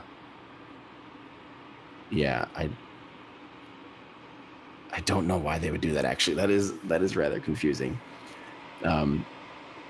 Okay, let's keep talking, answering questions. This is from $1 or €1 or something from Atomic Slaughter. Thank you so much. Also from Chad. Chad, good to see you. Also see you in Discord right now. From Chad saying, Tick's already bought for the Astro Awards. I can't wait for Astro Awards and to shake your hand. That's awesome, Chad. I really appreciate that. So excited to see you at the Astro Awards. This is from Robert Singer. Best show on YouTube, Tim. You're awesome. Hi from the UK. Thank you so much for saying that. That is very generous of you. I appreciate that. This is from Andreas saying, love spending my Sunday afternoon with you, Tim. I wish it was afternoon for me right now. I would feel so much better. But yeah, I appreciate you spending time here. This is a good question here from Jorn Felton asking, how long can the booster hover next to the tower? How much time do they have to place it right? So that's a question I don't have an exact answer on. Like, I don't know what margins they have for, hovering and maneuvering before it runs out of propellant, but I would assume that they have a few seconds of propellant margin. I have no idea, to be honest. I would assume that they have at least like 3 to 5 seconds of kind of final adjustments for margins, because they also need to factor in if an engine goes out, at the very end of it, they're down to just 3 Raptor engines. And if one of those 3 goes out, it needs to be able to dynamically adjust. There needs to be some margin there. So that is a good question. I would guess between like 3 to 5 seconds, just a rough total guess. But thank you so much from Mahai. Let's see. This is from Anouk saying there's a new game called Spaceflight Simulator 2 coming out and has parts that look like Starship. Could you maybe do some gameplay once it comes out? It seems quite promising. Yeah, I could probably do that. I used to do a lot of Kerbal Spaceflight live streams and playthroughs. I still love to play that game when I have time, but time is just never available, it seems like. But I haven't heard of Spaceflight Simulator 2 yet. I've heard of I know Spaceflight Simulator. I didn't realize they're building a second one, so that's really cool. That'll be really fun. From William Watson, thanks for the great content over the years. I just can't see Starship being able to perform the landing flip reliably enough to land with humans on it. That was definitely my big fear, is launch and reentry. When I was, talking about flying on Starship for Dear Moon, that was my big concern. Like, we'll have to see that landing 100 times before I'm confident that that's safe. Ooh, we have the big tower vent back, which means we're getting close again. basically T minus 50 minutes is when they would start loading the propellant onto the booster. So, so that's seeming right. They're back to chilling down everything. So, oh yeah, can someone get a hold of Mary Liz and see if she can adjust the clock? Um, yeah. Okay, cool. I heard from the producers that we are working on that clock. Austin Bennett says George Fox University rocket team joining from Newberg, Oregon. Awesome. Look us up in your search engine. It'd be greatly appreciated. Very cool. The George Fox University rocket team. Let's go, baby. It is really cool. I was at Open Sauce this year in San Francisco, which is kind of a makers event, and there were a handful of college propulsion and college teams there. Maybe not a handful. There's two. Now that I think about it, that's maybe not a handful. And it's just really cool seeing the work that that college kids are able to do. I mean, it's unbelievable. Very impressive engineering. Yeah, it was very fun. This is from Sebastian. Hey man, hope you are well. Do you know the material and the actual sizes of the grid fins on Starship? That is what's going to catch it, right? No, the grid fins are not what catch it. They actually have these separate mounts that are hanging just below the grid fins, and those mounts, they look really small. They look like they're like, you know, this big, but in reality, they're quite massive. Probably a meter. They stick out probably about a meter or so, and they're pretty big. I mean, they're large pieces of metal that support the entire vehicle on lift, and then also during this catch. But the grid fins themselves, I think right now they're still just steel. I don't think they're using any fancy material like titanium on those grid fins yet, right? Right, chat? I don't think they're using titanium. I'm pretty sure they're just pretty standard steel. Peter Danilov says, sending positive vibes. Everyone watching right now appreciates that. Everyone send positive vibes as well, because we're getting closer and closer. This is from I Just Love Cars. How high up will they go before trying to catch it? So this is it's orbital-ish, big asterisks on ish. They're basically doing an orbital flight profile for the booster, where the booster's going to get a lot of velocity. Now, notice I say orbital flight profile for the booster. It'd be an orbital flight profile mission for the booster, because the booster can never will get into orbit, right? That's not what a booster does. The booster just puts a lot of velocity into the upper stage. So it basically goes, pretty much to the Kármán line. It gets right around 100 kilometers. I need to see what its highest point is from Flight 4, actually.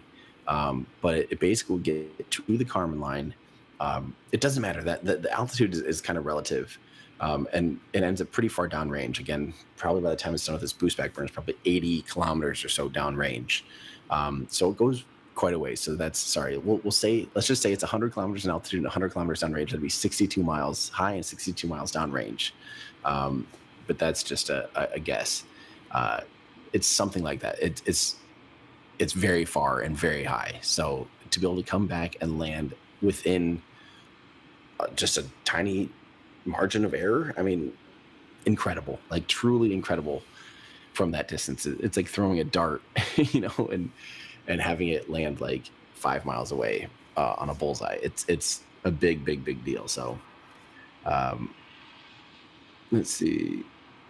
Did we get, I actually can't read our clock, believe it or not. My little screen is so tiny, but hopefully we got that taken care of for you guys.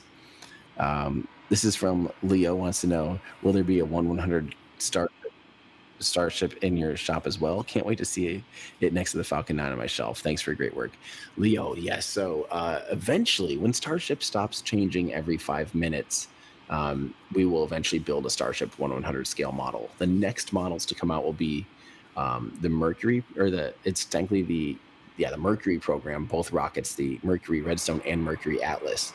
It's a 2-pack. So we're kind of going back through spaceflight history. And it's really fun to see those first rockets from the United States compared to a Falcon 9. If you think the Falcon 9 looks small compared to Starship, wait until you see how small it, to the same scale, because we're doing all of our rockets at 1/100.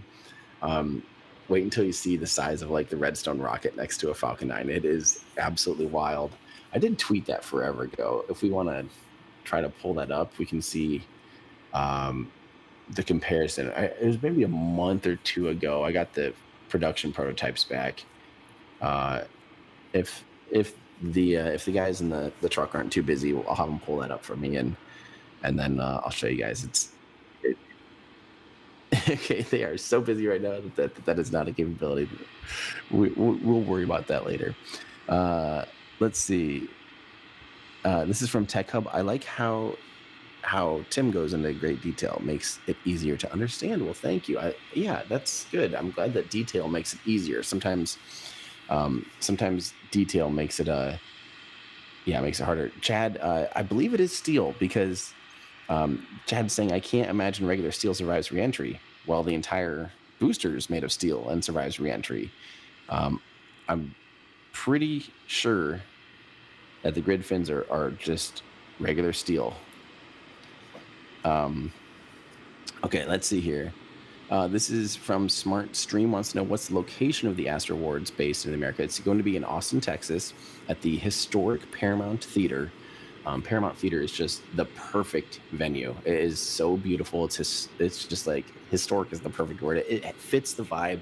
I wanted an award show last year when we first did this to be kind of that old school theater, like a real bona fide theater and not just some like auditorium, you know what I mean, or something like it. I wanted that theater feel, that like red carpet feel, and Paramount Theater is perfect for that. So we loved working with them last year, and oh yes, we have a new tweet from SpaceX.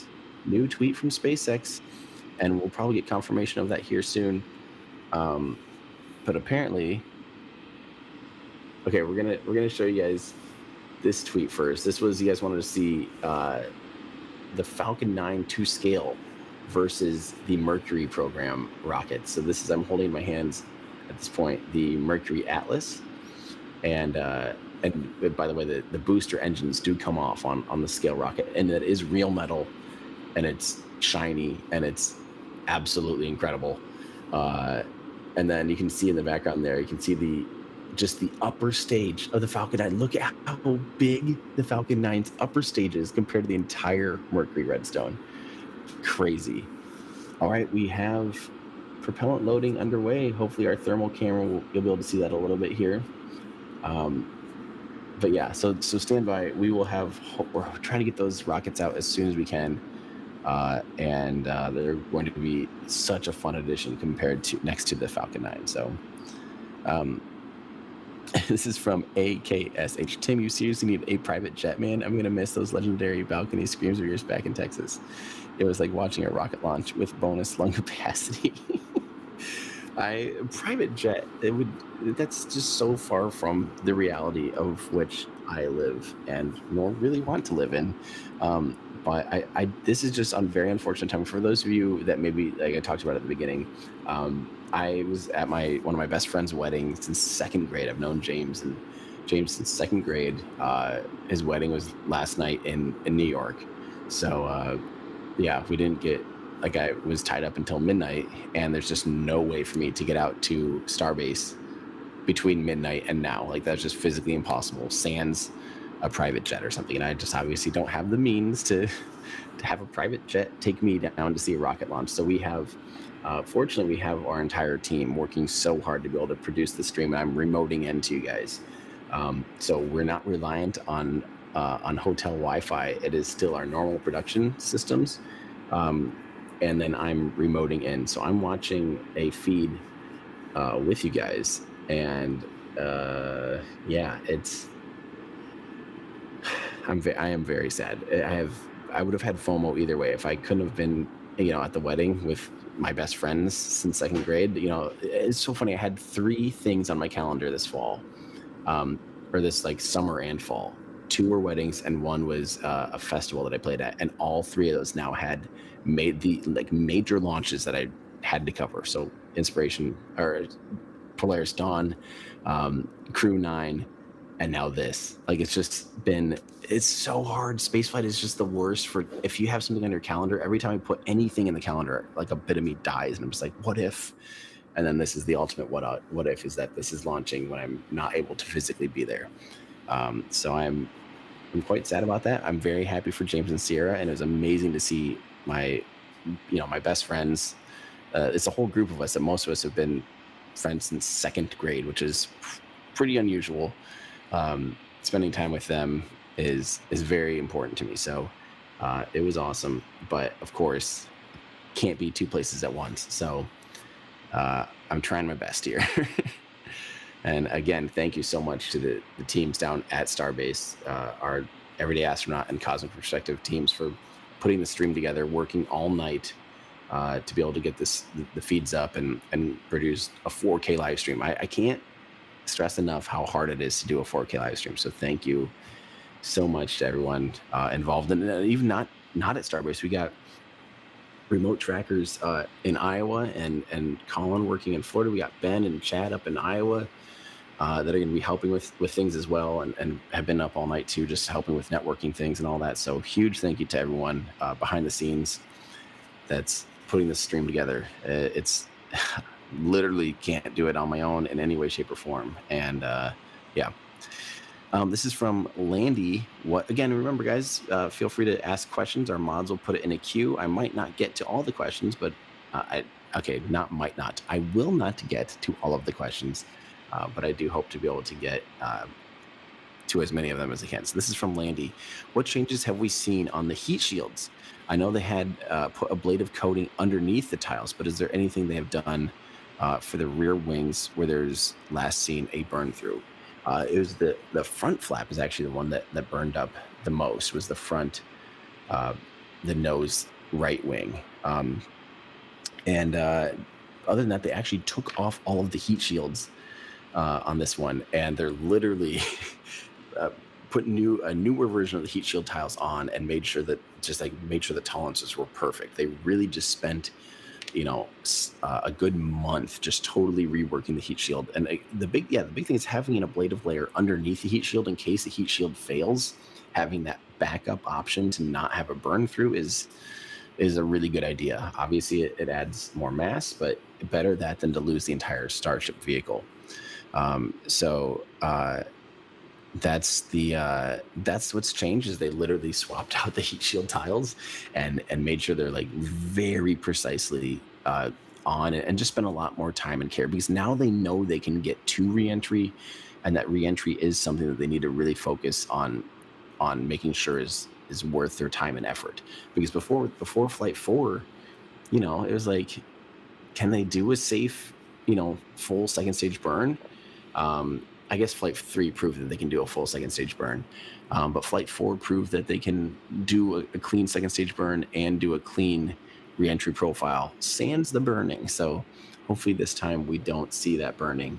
This will be a really exciting launch if we see a catch attempt and another incredible reentry attempt. This is from Binay. Could Raptor 3 use locks for the new actor coming, and then use pure O2 ullage gas? Probably for the new Raptor coming. Wait, use locks for the new Raptor coming, then use pure O2 ullage gas. Binay, I have to apologize. I don't quite understand the question. Could Raptor 3 use locks for the new, probably not actor coming, for the new actor coming, and then use pure O2 ullage gas? I wish I knew. I wish I knew what that meant. Okay, we should be in. Is our thermal cam showing any change on the reload yet, or on prop load?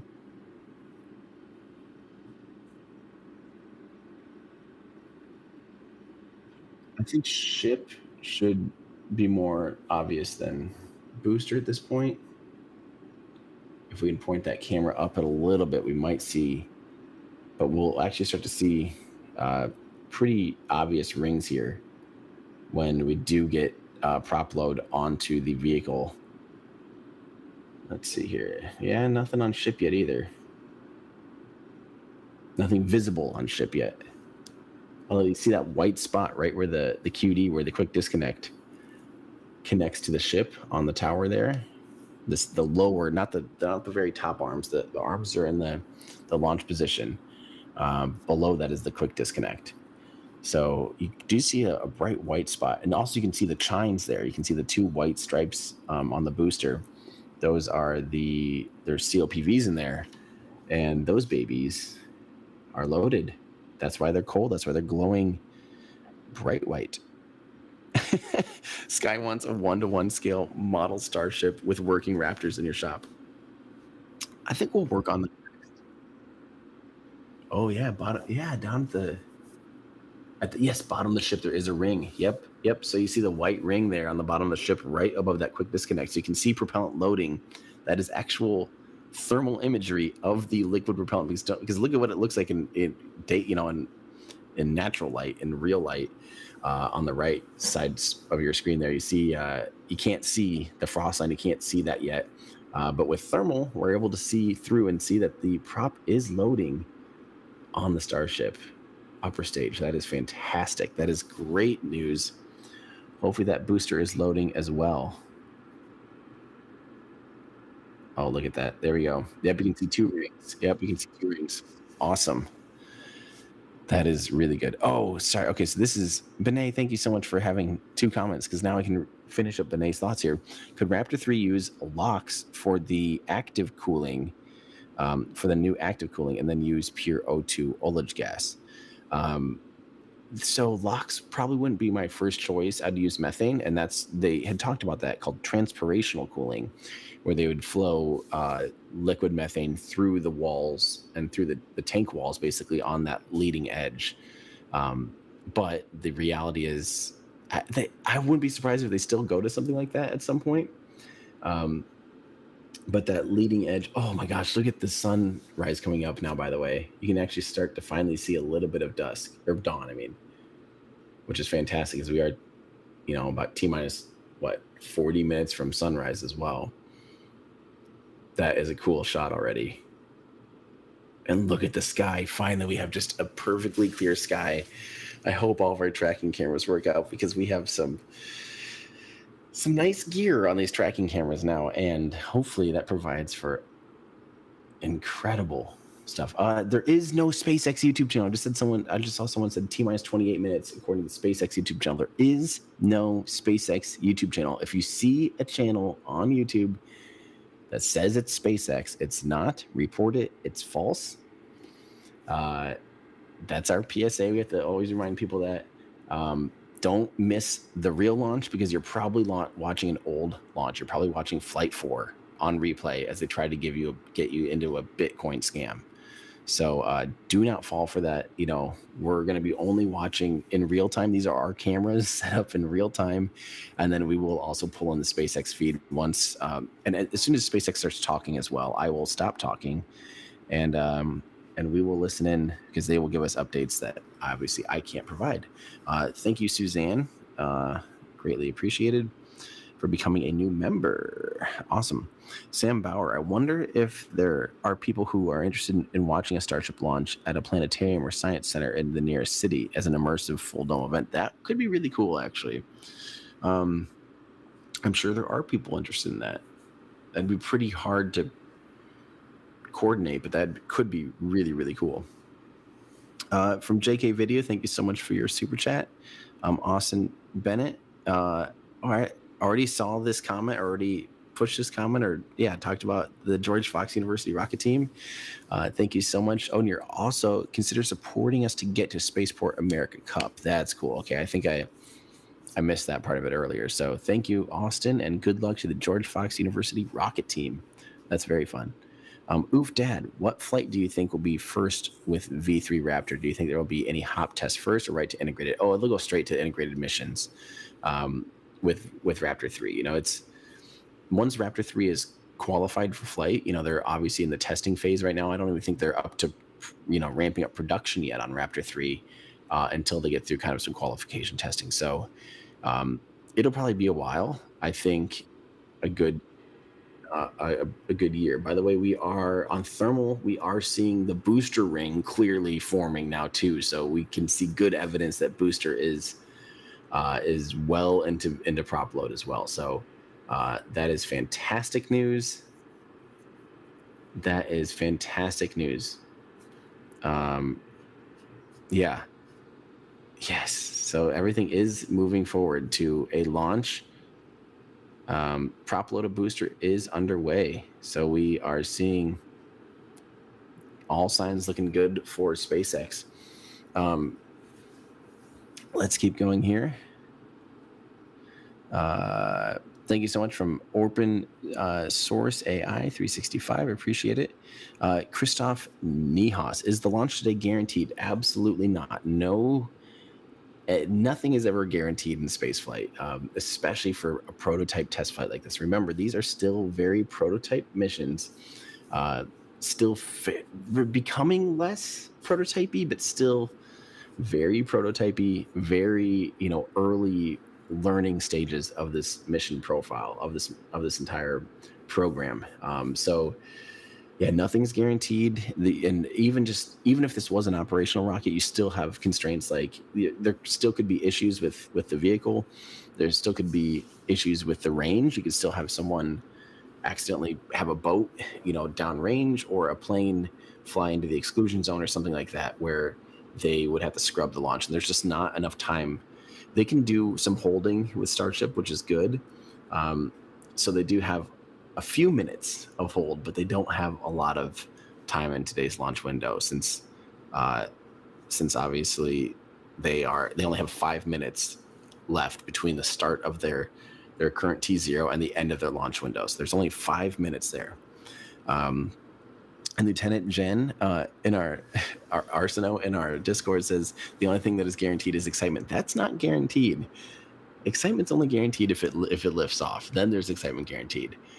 If we don't get a launch today, and so the flight opportunities do change based on how much propellant has been loaded on the vehicle. If they fully load the vehicle, I think there still would be a launch attempt tomorrow. Like, let's say they fully load the vehicle and they have to scrub today. I believe there is a launch attempt tomorrow. The next attempt would, I think, be a couple days, because they have to replenish propellant in the tank farm. So and it just kind of slides from there, because the margins that you have in propellant, the leftovers, reduce with each attempt. So you have to keep trying to catch up with demand, and it actually starts to slip away from you pretty quickly. So we will have to see if this thing takes off today. I'm feeling pretty good though. From Leo Capella, thank you so much for the super chat. From James Lefebvre, can you explain New Glenn's launch as well today? And the New Glenn follows a very similar launch compared to a Falcon 9. It's going to be landing downrange on a drone ship. It is a reusable first stage with an expendable upper stage. They are also working on a reusable upper stage concept. And when I did the interview and tour with Jeff Bezos, basically they said, like, those two teams are racing each other. We're trying to see who's going to win out here between the expendable teams, trying to make it so the upper stage is so cheap that it doesn't matter, and the performance is so great that wins out. But the expendable or the reusable teams trying to make it so that reusability is so high performing and so worth it on the development side, the expense, that it makes financial sense to only fly the reusable upper stage option. So they are working on both, but it sounds like we have the SpaceX stream is going live, and we will be bringing that in here, especially the audio of that here, very shortly. We will make sure that we have you guys covered with the SpaceX feed, and I think I'll be able to hear that as well, obviously, so I'm not talking over them. This is from P.A. Nilsson. Good to hear from you. No, the van is still fully in charge of this entire stream. All of this right now is going through our Luna van down in Texas. So I'm having to remote in again because I'm stuck in New York for the day, leaving New York today. And depending on what this rocket does, I'm either going to Iowa or I'm going to Texas. Everything still goes through the van. We still have the studio space. I'm just physically not able to be there in person for this morning's launch attempt. Now try this with RC. That would be really cool, actually. A full, yeah, the landing burn and everything. RC would be so cool, and full catch attempt.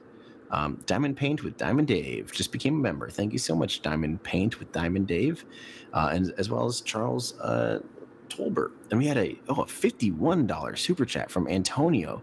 This is why we love Tim. Therefore, his childhood friend and still here for our eager world. Hydrate, my friend.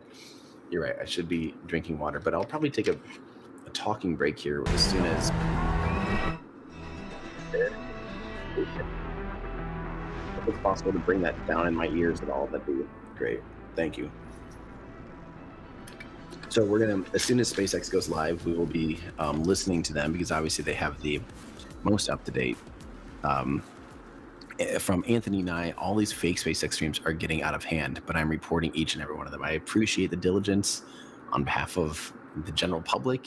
Anyone that reports all the fake SpaceX streams on YouTube, you're doing a service to humanity, because those, again, friendly reminder, if you see a YouTube channel that says SpaceX and they're live streaming right now, that is immediate red flag. SpaceX does not live stream to YouTube, period, full stop. So if you see a YouTube channel claiming to be SpaceX and they're live, just report it. I already see people convinced that the launch is happening, and let's listen in. And Starship is targeting liftoff in just 30 minutes and 18 seconds from now at 7:25 a.m. Central Time. As you can see, it is a beautiful day in South Texas for the 5th flight test of Starship. Good morning, Star people. I'm Kate Tice. And I'm Jesse Anderson, and we are joining you live from SpaceX Hawthorne with a big crowd here this morning. It's been roughly 4 months since our last Starship flight, and we've got a big morning ahead of us. Flight 5, has a few primary objectives and one big first. We may be attempting to catch the Super Heavy booster. The teams at Starbase have been hard at work around the clock, upgrading hardware across the entire tower with focus on the chopsticks, the 2 mechanical arms that will reach out and catch the returning booster.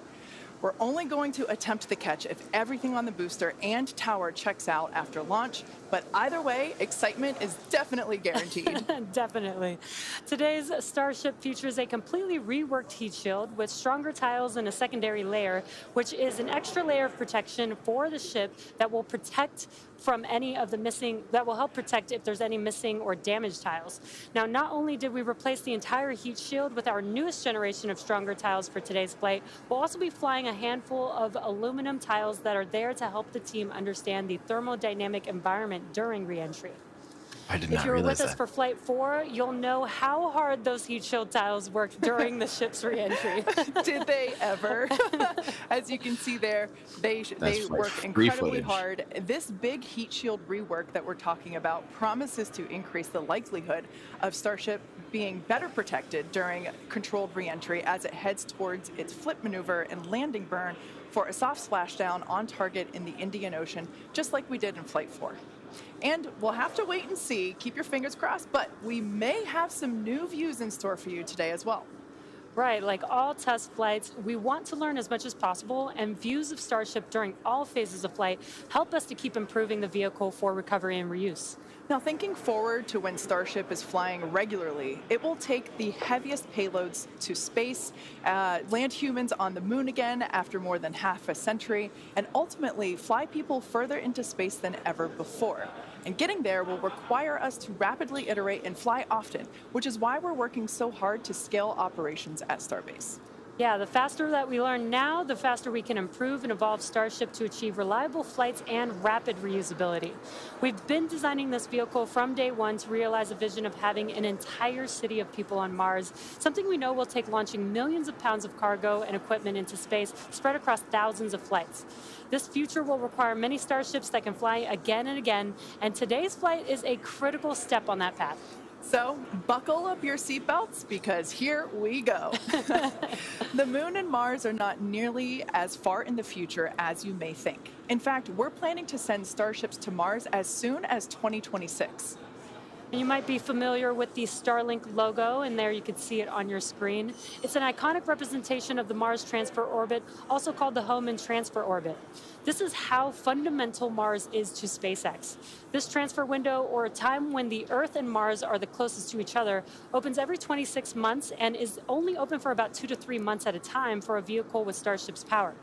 And it just so happens that the next Mars transfer window opens in 2 years towards the end of 2026. Yeah, lining up a launch to Mars is similar to how we launched to the International Space Station, where we time launches to match the station's orbit. If we didn't do this, we'd need more propellant and more time to get there.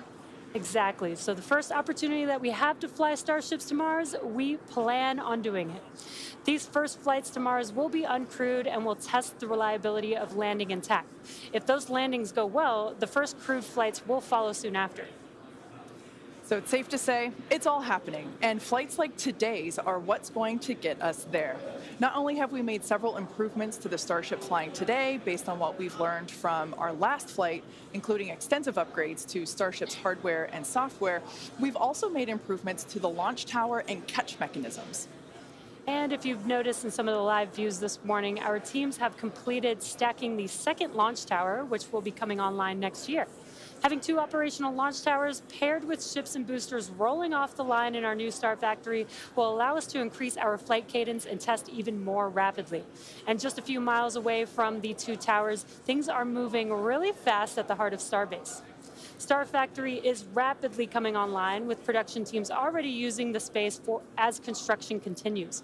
The 1 million square foot Star Factory brings many parts of the manufacturing process under one roof for the first time, enabling moving as much system integration work as possible earlier in the build process, with the goal of eventually producing hundreds of starships a year.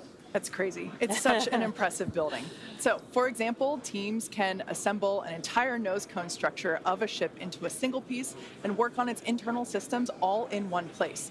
So if you're working on Starship and you have a question about the steps that you're working that happen before or after yours, instead of having to leave the building and go and find the person or the team with the answer, or waste time sending an email and waiting for their response, odds are you're right next to that person or team, and now you're working right alongside them, so you don't have to wait for a response. Yeah, exactly. It makes it a lot more efficient and faster to communicate. So not only are we rapidly iterating on these spacecraft themselves, but we're also innovating the way that they're made. It's almost too much to keep up with. We're also posting updates on our account on X. If you can't keep up, that'll help you. So if you don't already, make sure that you follow us at SpaceX on X. And I have a feeling it's going to get pretty busy. Oh, that is definitely an understatement. And it's definitely going to be very exciting today. So with that, let's meet today's Starship on the pad. Starship features 2 major parts: the ship, which has 6 Raptor engines, and the Super Heavy booster, which has 33 Raptor engines. The current iteration of Starship is essentially an experimental vehicle flying forward development. With a few planned upgrades, Starship will have 3 times the thrust of Saturn V, plus the added benefit of full reusability. Starship 2 will be capable of carrying more than 100 tons to orbit, and Starship 3 will be able to lift more than 200 tons to orbit. The amount of mass we're able to launch per rocket is crucial to creating a self-sustaining city on Mars. Now, to get a sense of how big Starship is, let's start with the average size human, which is about 2 meters high. Towering over our average human is the length of the Millennium Falcon, which comes in at 35 meters. Our Falcon 9 rocket, with the payload fairing attached, is double the size of the Millennium Falcon, standing at 70 meters. And nearly twice the size of that is the fully integrated Starship at 121 meters tall. The ship itself is about 50 meters tall, and the Super Heavy booster alone stands about 71 meters. And even crazier, eventually the ship and booster will get even taller with future design iterations. Can't imagine it being taller than that. Starship's first stage has a diameter of roughly 2.5 times that of Falcon 9, and with 33 much larger Raptor engines, which you can see there on your screen. Moving up the vehicle, the ship features 6 Raptors, 3 sea-level engines, and 3 vacuum engines, which are optimized to operate in the vacuum of space. The ship is designed for vertical takeoff and landing on any hard surface, like the surface of the moon. The ship is also outfitted with 4 flaps to help aerodynamically control the vehicle's attitude during atmospheric flight and enable a precision landing. To reach full reusability, ship must survive entry not just once, but over and over again. It took the teams at SpaceX about 3 years to develop the heat shield on Starship, and development for improvements is still ongoing. The ship's heat shield is composed of 18,000 hexagonal ceramic tiles designed to insulate the vehicle during atmospheric entry, where temperatures can be as high as 2,600 degrees Fahrenheit. And naturally, the tiles are designed for rapid reuse with no refurbishment between flights.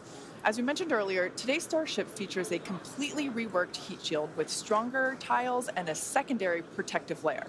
This promises to increase our chances of Starship making it through a controlled re-entry and hopefully a little more intact this time around. And in between our first and second stages is our hot stage, which we last saw in action on flights 2, 3, and 4. Speaking of, let's take a trip back in time and talk about that last flight.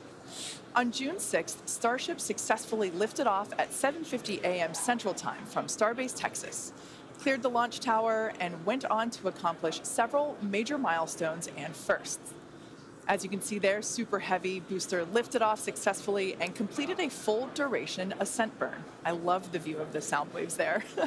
Following separation, Super Heavy booster successfully completed its flip maneuver, boost back burn as well to send it toward the splashdown zone, and it also jettisoned the hot stage adapter, as you can see there.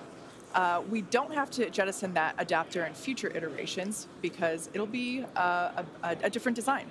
Now, as you can see here, the booster is returning back to Earth using those hypersonic grid fins to steer it towards a precise landing in the Gulf of Mexico. The footage that we have coming up here, there it is from the buoy. I still remember seeing this on X for the first time, and it was so incredible to see that booster coming down, ending its flight with a soft splashdown 7 minutes and 24 seconds into the flight, and the crowd went wild. And so did we. Starship's 6 second stage Raptor engine successfully powered the vehicle to space and placed it on a trajectory that would re-enter less than 1 orbit later over the Indian Ocean. And following a coast phase in space, Starship re-entered the Earth's atmosphere, successfully making it through the phases of peak heating and max aerodynamic pressure, and demonstrating the ability to control the vehicle using its flaps while descending through the atmosphere at hypersonic speeds. And of course, Starlink on Starship once again enabled real-time telemetry and live high-definition video throughout every phase of entry, with external cameras providing views all the way to the flight's conclusion. Flight 4 ended with Starship, with, again, the crowd going bonkers, with Starship igniting its 3 center Raptor engines and executing the first flip maneuver and landing burn that we had seen since our high-altitude campaign. And that was followed by a soft splashdown of the ship in the Indian Ocean 1 hour and 6 minutes later. And we were all glued to the monitors, watching the little flap that could the whole way down. Seeing the landing burn and splashdown was an incredible moment for the entire SpaceX team, and we'll be looking out for many more of these incredible moments today. All right, so while today's mission profile is similar to Flight 4, we got a couple new test objectives, including catching the booster back at the launch tower. In about 18 minutes from now, Super Heavy will ignite its 33 Raptor engines and lift off from Starbase. A little more than 2.5 minutes into flight, the Super Heavy booster will separate from the ship in a hot stage separation. After that separation, the booster will perform a flip maneuver followed by a boost back burn. And about 2 seconds after that burn ends, we'll jettison the booster's hot stage. As it heads back towards the ground, the booster will either attempt a landing, landing burn, but then will either return to the tower or splashing down in the Gulf of Mexico. Meanwhile, the ship's engines will remain lit for just under 6 minutes during its ascent phase before shutting down for the coast. The ship will coast for about 40 minutes or so, reaching a peak altitude of about 213 kilometers. After that coast phase, the ship will be attempting a controlled re-entry, including a flip maneuver and landing burn, like we saw on Flight 4, just before splashing down in the Indian Ocean. Now, we say attempting because, again, this is just a test and nothing is guaranteed. Except excitement. Well, of course there is that. Now, both the booster and ship have to contend with some extreme conditions on re-entry, which is where those heat shield tiles will be put to the test. For this flight test, we do not expect to recover any hardware from the ship. With the exception of Falcon, this is no different than what happens to most rockets flying today that are expended, meaning that they fall into the ocean after completing their mission. Eventually, we will return and reuse Super Heavy boosters and Starships as we do today with Falcon 9 and Falcon Heavy boosters. And in fact, we've landed Falcon boosters 352 times to date. Oh, man, I hear you say that number, and that is just wild. I still remember the night, or at least most of the night, that that Falcon landed for the first time, and it still feels like yesterday. Yeah, definitely one of my favorite moments at SpaceX. And returning Super Heavy promises to be an even more impressive sight and a huge moment on the road to rapid reusability. Yeah, speaking of rapid reusability, future Starship designs will give Super Heavy boosters a lighter weight and integrated hot stage intended for full reusability, which will mitigate the need to jettison the hot stage like we'll do today. Similarly, even though ship recovery is not expected, the telemetry and data we receive all the way to the end is what we're what we're looking for, and is what will get us to a rapidly reusable Starship of the future. Yeah, exactly. In other words, just like previous Starship flights, the payload for this mission is the data. All right. Now that we have a handle on today's flight test, let's check in with Dan, who is right in the middle of the action. He's just a few kilometers from Starship on the pad. How's it going, Dan? Jealous. It's going great, Jesse. Welcome back to Starbase, everybody. It's been far too long. Little change of scenery this time. Right behind me is the Launch Control Center, where our flight controllers are counting down to our liftoff at 7:25 a.m. Central. We are a little bit later in our window. The main reason is we're working to clear out the range. Have not been tracking any technical issues so far to preclude that launch. So 7:25 a.m. Central, 12:25 UTC is what we're marching down to. As you can see, we're actively loading propellants on board Super Heavy and Starship. Liquid methane for your fuel, liquid oxygen for the oxidizer.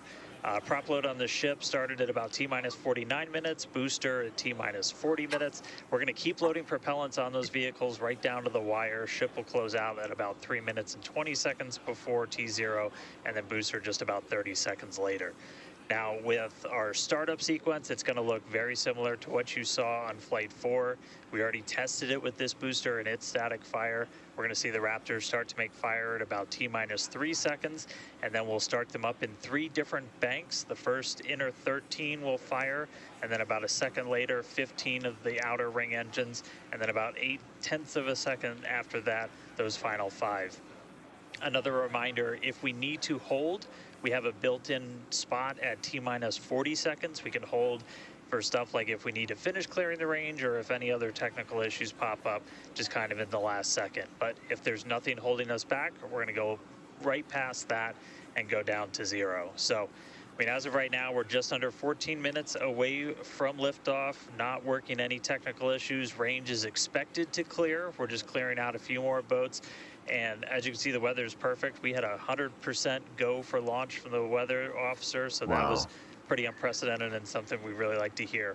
If we're not able to go today, since we are loading prop, it would likely be about 48 hours before our next attempt. But good thing we're going to launch today. Really looking forward to being able to turn around and see it this time, counting down to 7:25 a.m. Central. And I'll see you guys in a couple of minutes. I'll send it back to you in Hawthorne. Thanks, Dan. Now, one of the most exciting objectives for Flight 5 today is attempting to return the booster to the launch site that you see right there, and it will be caught by the tower. We refer to this simply as booster catch.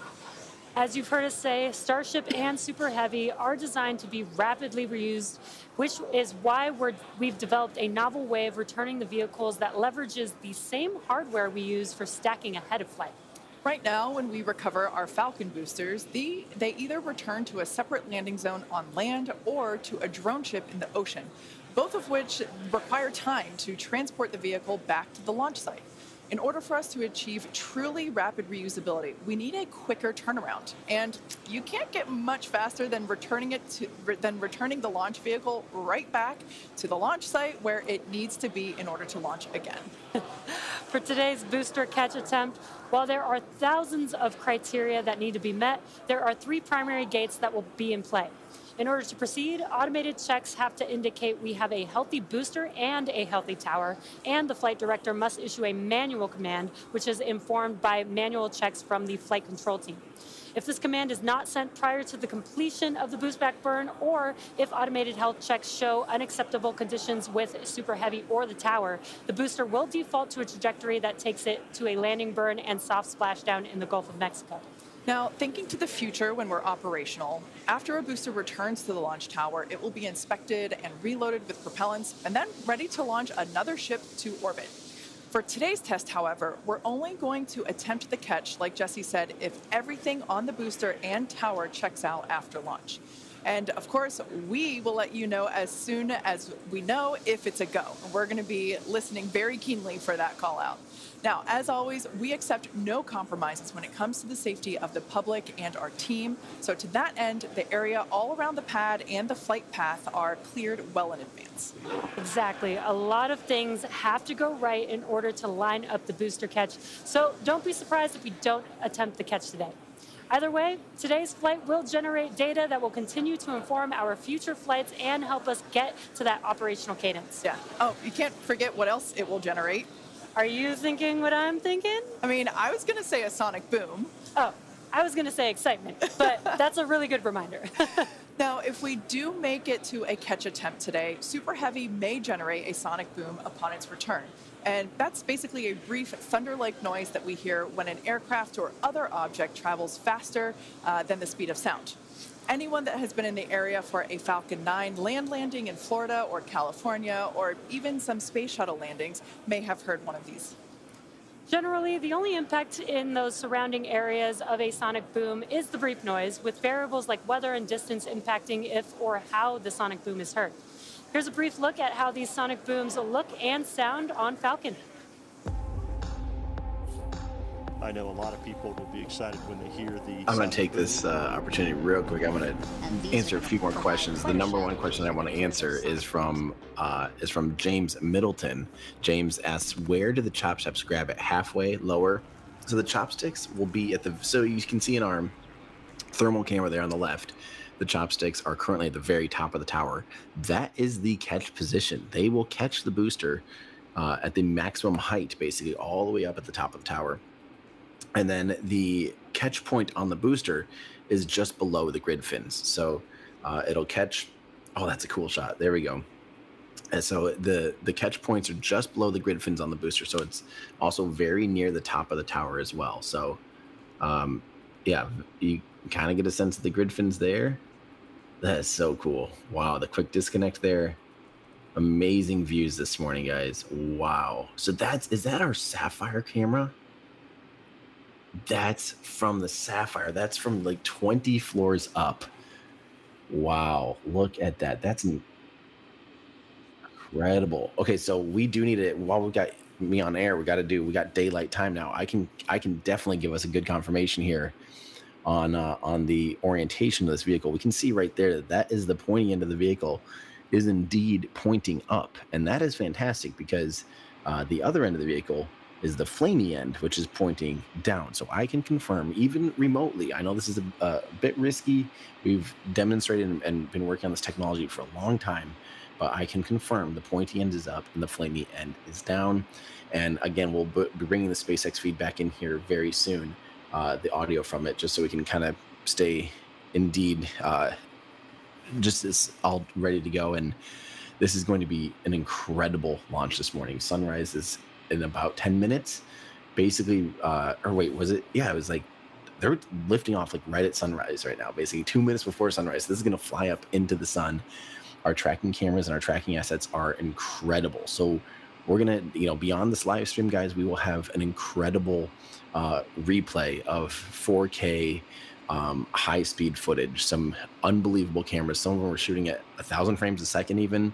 I mean, we're talking really cool stuff. So if they do a catch attempt today, wish us luck that all of our cameras are able to capture everything and that we don't have any problems during liftoff and stuff. But so excited for our teams that are tracking this and running this. This is going to be unbelievable, absolutely unbelievable. So again, huge thank you to all of you for tuning in. Another friendly reminder, if you see a SpaceX YouTube stream that is fake. SpaceX does not live stream to YouTube anymore.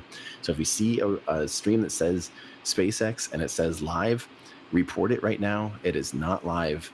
Just make sure that we don't have people getting misinformation, because there's false T-minus T-zeros. They would miss the launch if they are trying to watch one of those SpaceX live streams. So just a friendly reminder there. So yeah, we're closing in here on less than 10 minutes.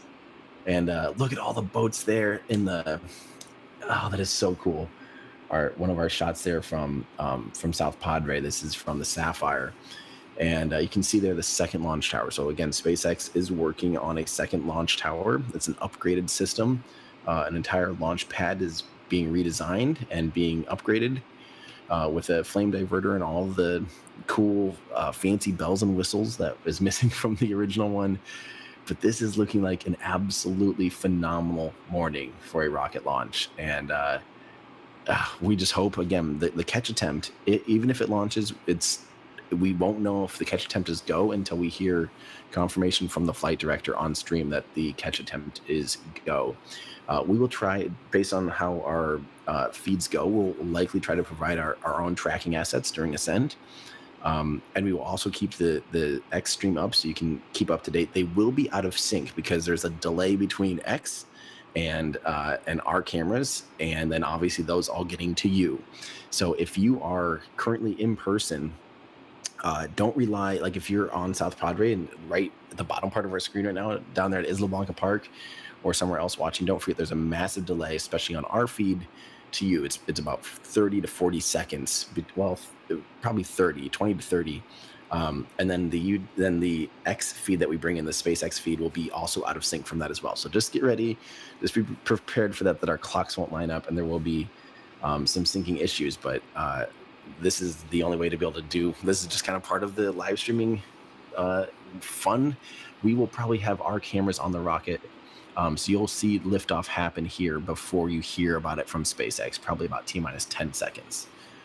Just a little heads up. So again, thank you. I will try to get to as many of your questions as possible. And I just want to thank you all so much for watching and tuning in and witnessing history together. But let's bring that SpaceX feed back on now that we're T-minus 7 minutes. The basis for all of SpaceX's major innovative advancements, including Falcon, Dragon, and Starlink. Today, we're testing hardware and systems, and we need to know how they perform under the most extreme conditions. We'd much rather find the bugs now during testing than later on when there's more on the line. And to reiterate, while we do determine an acceptable level of technical risk on our vehicle and pad in order to learn as fast as possible, we accept no compromises when it comes to the safety of the public or our team. So that is to say, this is only the fifth of many future flight tests of Starship before it becomes fully operational. You might remember the Starlink panels that are incorporated into Starship, and you can see them there on your screen, those rectangular panels on Starship's nose cone. Starlink brings us the epic views in space and on reentry, and also helps deliver us the critical flight data engineers need to continue development. In addition to enabling our rapid iteration on Starship, Starlink is also enabling life-saving communication here on Earth. SpaceX is sending tens of thousands of Starlink kits in response to Hurricanes Helene and Milton, and providing free service through the end of the year to support recovery efforts. The Starlink team also worked with T-Mobile to activate our direct-to-cell satellites to provide basic texting on T-Mobile and emergency alerts for all phones and carriers of those in affected areas. If a phone connects to a Starlink satellite, it will have 1 to 2 bars of signal and show T-Mobile SpaceX in the network name. SpaceX's direct-to-cell constellation has not been fully deployed, so these services are being delivered on a best effort basis. Starlink is enabling life-saving communication here on Earth and continues to help us push the limits in space. In the short term, by providing great views and real-time data on our next few flights, particularly through reentry, which historically is a blackout period for all communications. We have like the exact same view there almost. That's crazy. All right, so we're coming up on 2 minutes, 30 seconds away from launch. We were hearing like there was a pretty good chance we were going to hold at T-minus 40 seconds, but surprise, now it sounds like we might not be. So we are just a little over 2 minutes away, so a couple more things going to be happening.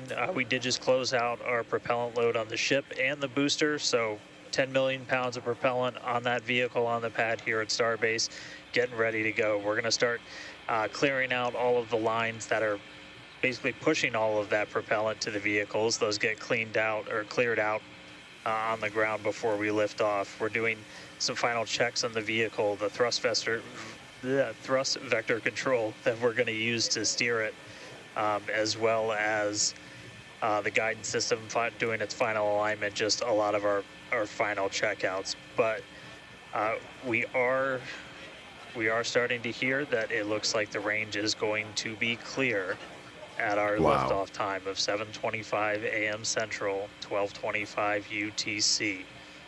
So that puts us 1 minute, 20 seconds away from launch.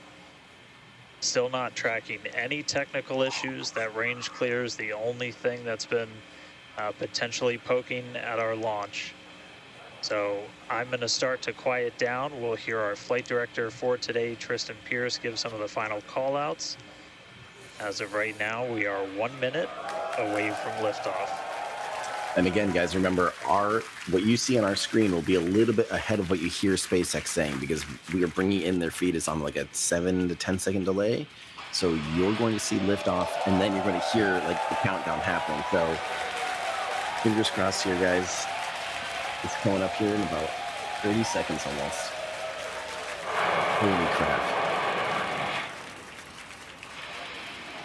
Flight directors, go for launch.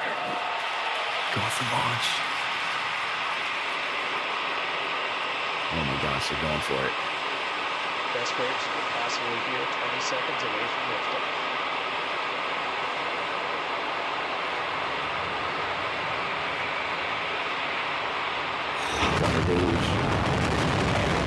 T-minus 5, 4, 3, 2, 1.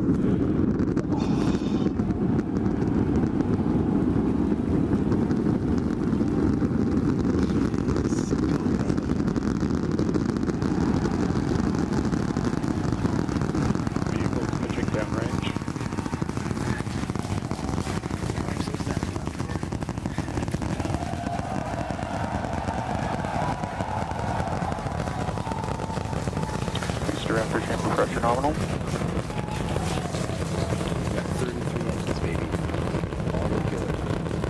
30 seconds into the flight, the rumble's just starting to reach us here at launch control.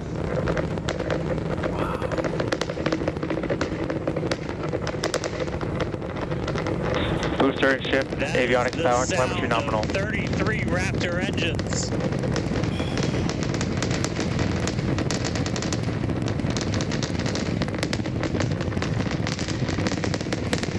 Max Q. Now pass through the maximum aerodynamic pressure, the most stress the vehicle's going to see on the way uphill.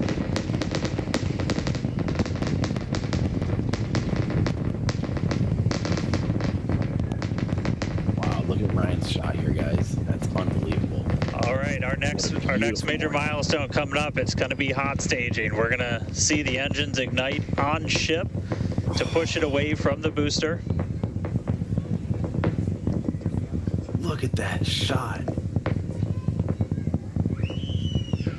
Now remember, there's going to be a little delay between the two, but we'll keep them both up on screen here for you, just so you can have full coverage here. Wow. All right, so hot staging is going to be the next thing coming up. First, we're going to see the booster's engines start to shut down, all but 3. We're going to do what's called most engines cut off instead of main engine cut off, because 3 are going to keep going, and then we're going to see the engines on ship ignite.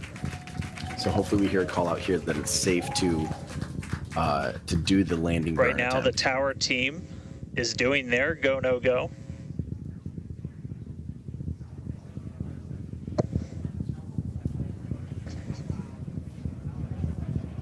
And we might hear some really good words soon, too. All right. Come on. Oh, I want to see the tower. Still see it up behind me. That is one of the most gorgeous things I've ever seen in my entire life. Coming up on hot staging next. Ship engine There's startup. most engines cut off. Stage separation. Booster Stage separation, Startup. hot stage separation confirmed. Oh my God. Ryan has had continual Ship under tracking its own this entire power. time. I'm seeing 6 out of 6 Raptors lit. Hopefully I got a booster on the way back to me. I'm going to send it to you guys in Hawthorne. Oh man, that was absolutely incredible. I loved how the crowd Chamber pressure is nominal. here in Hawthorne all went ooh at that first view of the blue flames from the booster. As you can see there, first stage currently performing, or excuse me, is now making its way back to the launch Shut site. down Again, now. we are Ship avionics power and telemetry nominal. the booster and the tower are both performing automated checks to make sure we are go for the booster to return to the launch pad for that catch. And once those are complete, the flight director.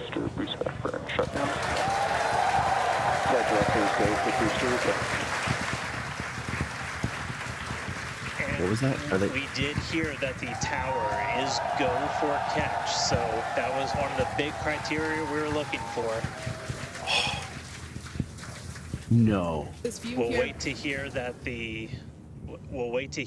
the go for catch has been sent. Beautiful view here from the ship. And so Oh my exciting to gosh. hear that we got a go for booster catch. That means it's going to be a really exciting morning. Again, the booster is making its way back towards now land in order to make that catch attempt in the tower. No way. They're going for it. So incredible to see these views. You can see the ship on the right-hand side of your screen. All 6 Raptor engines are under full power. Once again, the ship, excuse me, the booster is making its way back to the launch site. We are going to try and catch it using the chopsticks on the launch tower, the exact same tower that it just launched from just, wow, 5 minutes ago. Yeah, and the booster. Starship Oh my on gosh. nominal Guys, trajectory. I can confirm the command was sent for the booster to come back. I'm That is shaking right now. incredible. This Looking is, up right now, it's pretty much right overhead of us, and we can see it starting to come down.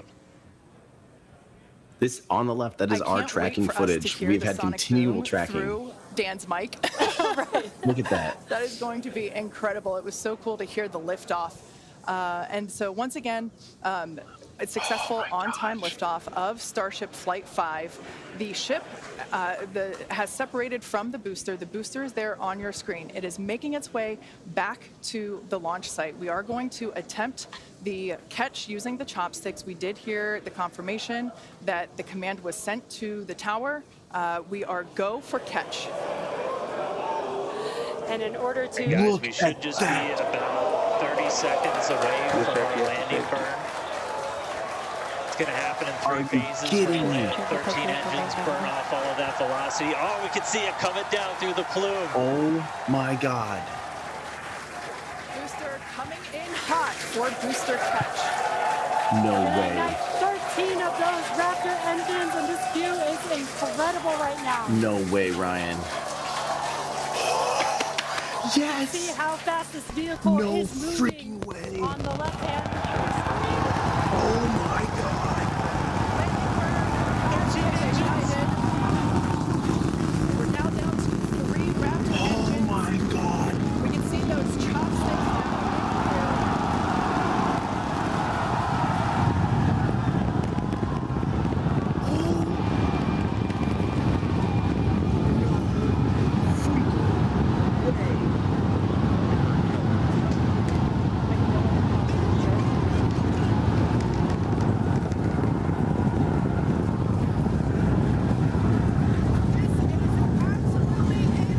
Kidding me. First ever attempt, we have successfully caught the Super Heavy booster back at the launch tower. What an incredible view! Are you kidding me? I can't believe that. Dan, Wow. I don't know about you, but we're losing our stuff up Starship here. is terminal guidance. Guys, I'm sorry. Like, even in this day and age, what we just saw, that looked like magic. Oh, wow. Oh my gosh. You must have been insane. We are still going wild over here over this. Folks, this is Oh my a gosh. day for the engineering history books. No, This is a if we didn't have our live own footage from view this, of the Super Heavy I would think booster, as it has just been that was successfully fake. caught back at the very same launch that is tower our that it camera. just came Like, from. that is our Dan, personal camera. I love this. You are reflecting exactly what everybody else here in Hawthorne, except maybe a little bit more because you got to see it with your own eyes. I can't believe was it. that? Ship We landing got cut off. it. Well, I mean, like, I can't even describe that. Oh, by the way, ship, main engine cut off, ship's in orbit, but Oh my I'm like god. shaking right now. That was, Yeah, Holy cow. this is not, yeah, I mean, let's check in on ship. it's hard to believe that. Starship nominal orbit insertion. All right, exciting news there. It's hard to believe that, booster isn't the only excitement that we have today. Just confirmation there. A gorgeous view of planet Earth behind the ship. Saved. And it is now in the orbit that we expected it to. This is just an incredible day. Live views there as the booster vents, some pressures there. That is a live view from the top of the tower looking at the chopsticks. I am still in disbelief. I'm trying to catch my tears just like the chopsticks caught the booster. It has can't been believe that. nonstop since liftoff. And we are all so excited about everything that's been happening so far this morning. With the booster having completed its job for today, we are going to take a short break for the next 30 minutes. We'll return back at T plus 40 minutes while the ship continues to coast before re-entry. Oh man, and as with previous flights, Starlink may actually enable us to talk with the ship through re-entry with no communication blackout.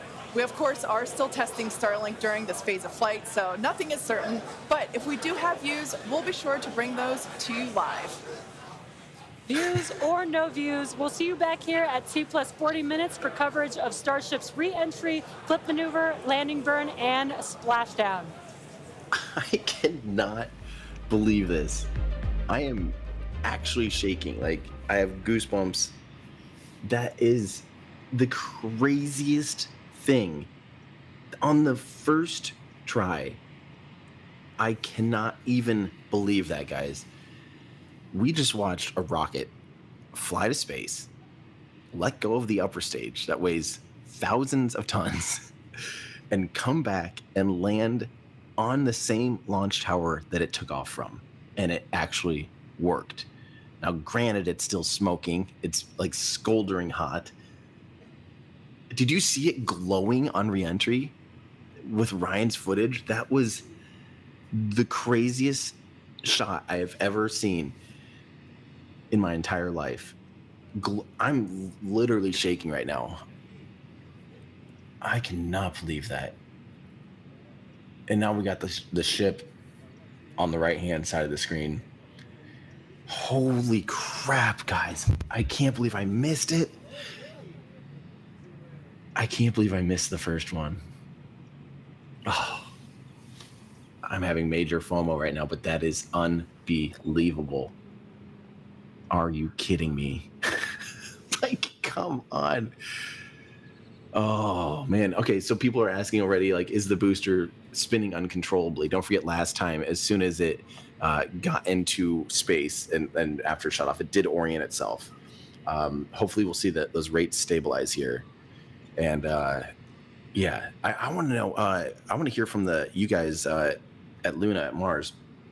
Oh, so by the way, if you're on this live stream right now, the fun's not over because we're still going to see the Starship re-enter here in about 30 minutes. So don't go anywhere. Honestly, that was exciting and that was probably hard to beat, but the next part is still also very, very exciting. So we're still only halfway through this thing. So don't go anywhere, but I do want to hear from the van. How was the sonic boom? Was it crazy? Did we have any broken windows? Are Luna's windows still intact? Oh, We still have windows. Okay, we still have windows. The Falcon 9 model fell over. I wonder how many people are gonna have like broken plates and stuff like that. Even that is crazy. I'm glad no windows broke though. I can't believe that worked. That was insane. Oh my gosh. How are you guys feeling right now? I mean, are you not entertained? That was maybe one of the craziest things. If we can start downloading the footage from those cameras, I want to see that stuff again so bad, especially that Sapphire wide shot. That was absolutely ridiculous. That is just the craziest thing I've ever seen. Oh my god. Yeah. That is wow. Yeah. I can't believe that. Oh my god. I almost need like a break. That is the I don't have any words. I'm speechless. Thank you guys so much for watching with me again. Don't go anywhere because we still have ship reentry coming up. So the ship is going to be re-entering. So I just can't believe it actually landed successfully. I should mention there's 185,000 of you guys. If you guys want to celebrate this achievement right here in person, if you want to cheer on the people that did this mission right now, you know that SpaceX is going to be nominated for an Astro Award for this. Again, that is our live show that we produce where we give out awards to the people behind missions, including this mission, including we'll also be doing Polaris Dawn will be getting nominated and coming to Astro Awards. If you want to come in person and see the people behind these missions and give them a physical award, it's a 2-day event. Along with panels from astronauts and missions, and we'll have panelists talking about how we can get to Mars and back. January 25th and 26th, put it in your calendars. The Astro Awards in Austin, Texas, January 25th, 26th. Go to astroowards.live and get your tickets now. We have early bird pricing through November 1st.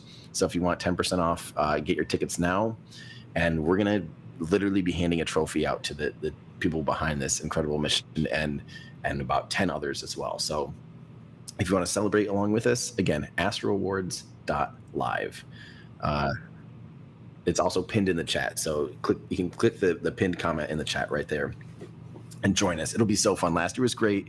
This year's going to be even better because we have 2 full days of panels and fun and a big party and stuff like that too. So hope you guys can make it. By the way, I should say that we are almost sold out of the Apogee tickets. So if you want to have dinner with myself and many of the panelists and awardees, you better get on those Apogee tickets. They are almost sold out. So last I checked. So get on that right now. The rest of the tickets, we just brought this online on Friday. So we're still doing pretty good. So, but I wouldn't wait. This one will sell out this year. So holy crap. Okay. So let's answer some questions.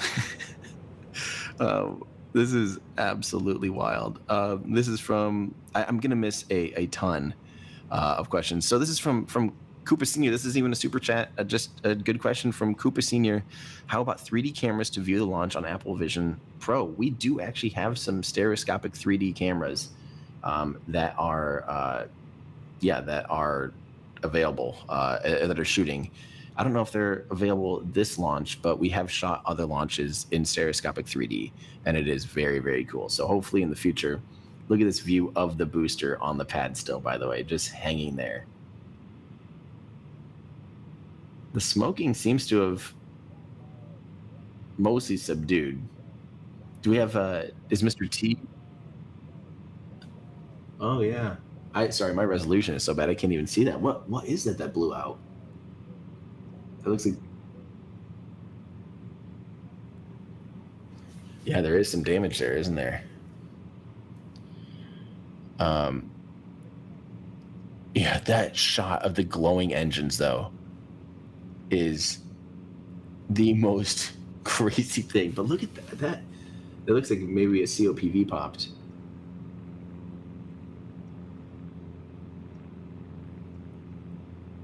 Yeah, that no, the fire was towards the pad or towards the tower. This is south facing, right? Because this is yeah. So I think the fire I think was just a methane vent or something on the like the west side of it. But um, hmm, yeah, I wonder what that actually is. Who knows? I mean, this thing. By the way, this thing could still blow up at this point now. But at that point, who cares? They absolutely nailed the first landing catch attempt, and I can't believe it. I cannot believe that happened. Let's answer a few more questions, like from Stokey. When a flight gets scrubbed, how much of the liquid fluids gets recycled for the next launch, or is it all discarded? So they lose, I forget what the percentage, something like about 50% of there's losses that boil off. So you just have losses because you have liquid cryogenic propellants, and when they get warm, they have to be, they expand and they vent out just like boiling water. On normal human temperatures for methane and for oxygen, that is boiling hot for methane and oxygen. So that's why it's in the gaseous form on Earth. If you cool it down enough, though, you turn it into a liquid, and but yeah, it just warms up and it boils off. So you lose a lot of it to boil off, just loading it into the vehicle and taking it back out of the vehicle. And while it's sitting there on the pad fully fueled, it's still venting gaseous propellant, so it does lose a good amount. This is from Liz King. My Foxy boyfriend taught me all about your channel and got me into rockets. We saw Falcon 9 Heavy in June. We watched Flight 4 together. Thanks for making space cool. That is awesome, Liz. Well, thank you for sharing, and thank you for watching together. That is awesome. That's a good couple there, watching spaceflight together. Love that so much. And also, Lucy also says, "Hey Tim, can you say hi to my girlfriend Anna for me?" Well, hello Anna. Thank you again for all these couples watching spaceflight together. What a beautiful thing. Let's see here. Some of these are old, of course. This is Mr. Cylinder. Is the catching part aborted? It clearly was not aborted, and unbelievably, it was caught. Still can't believe that, honestly. Let's see here.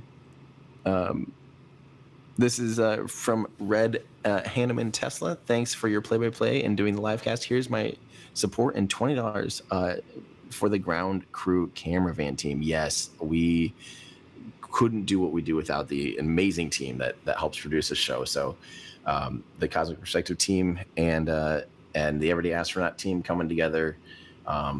Wait until you see the slow-mo footage from this stuff. Ryan's tracking footage. And by the way, I can't tell from my end, how sharp was it? Was it like quite sharp? Okay, that's amazing to hear. I can't believe that.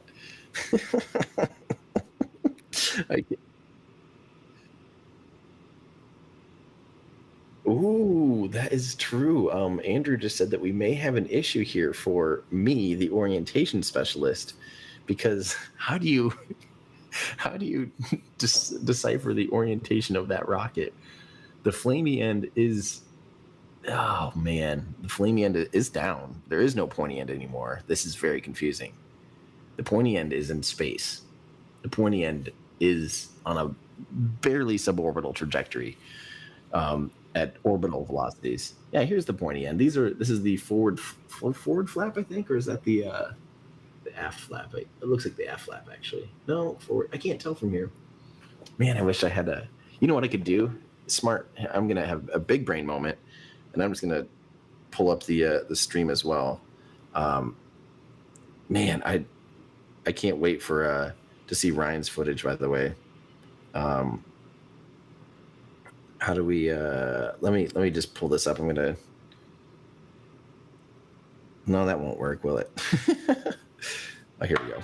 Okay, I've got their feed up now too, just on my phone, so I can see something in better resolution. Okay, so what we're looking at there is the nose the nose flap. So yeah, that is the pointy end. So that is very confusing. We do have a pointy end and a flaming end. Thank you so much to Ed Campbell, and again, don't forget, if you are a YouTube member, an X subscriber, or a Patreon supporter, you will get early access to, you'll even get preview links for our recap here when we do our slow-mo footage.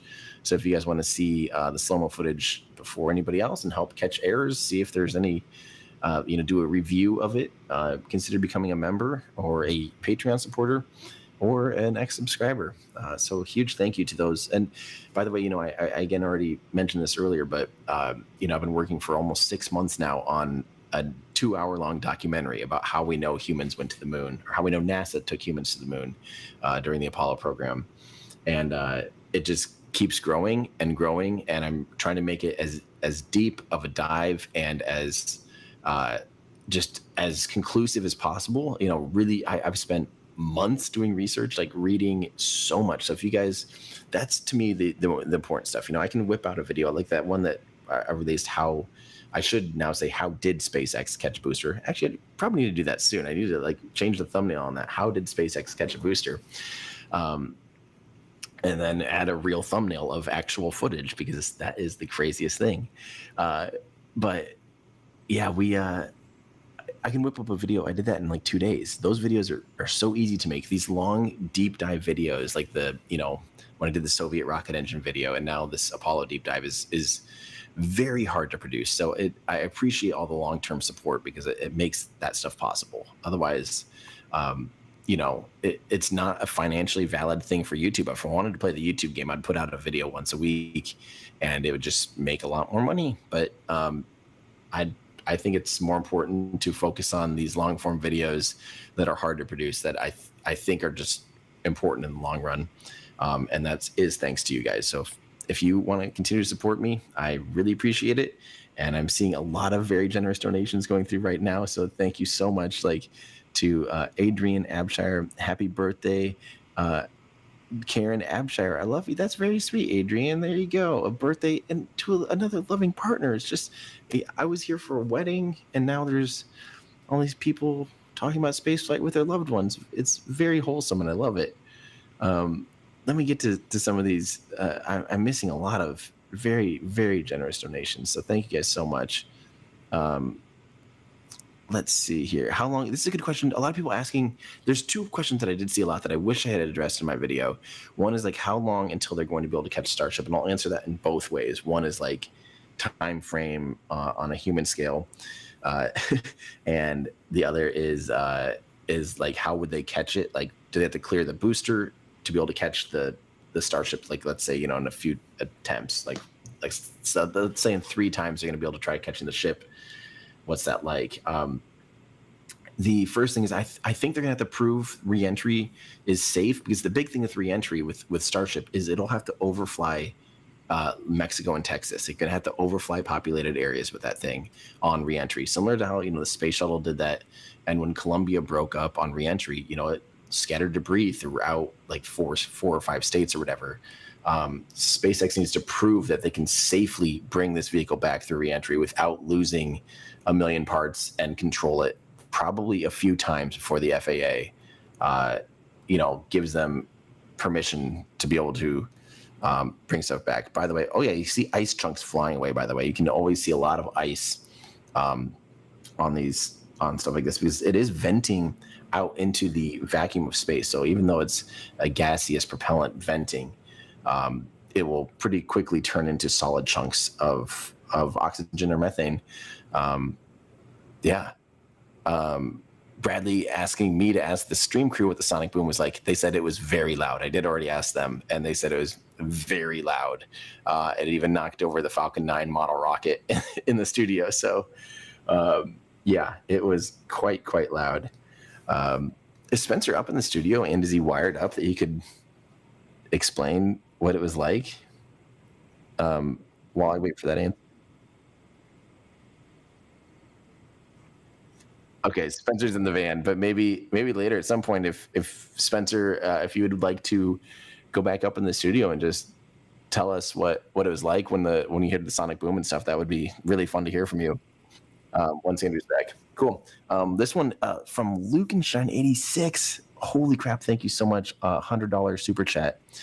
Do you think this success will cause the U.S. government to streamline FAA approval process to keep up with SpaceX? Amazing coverage as always.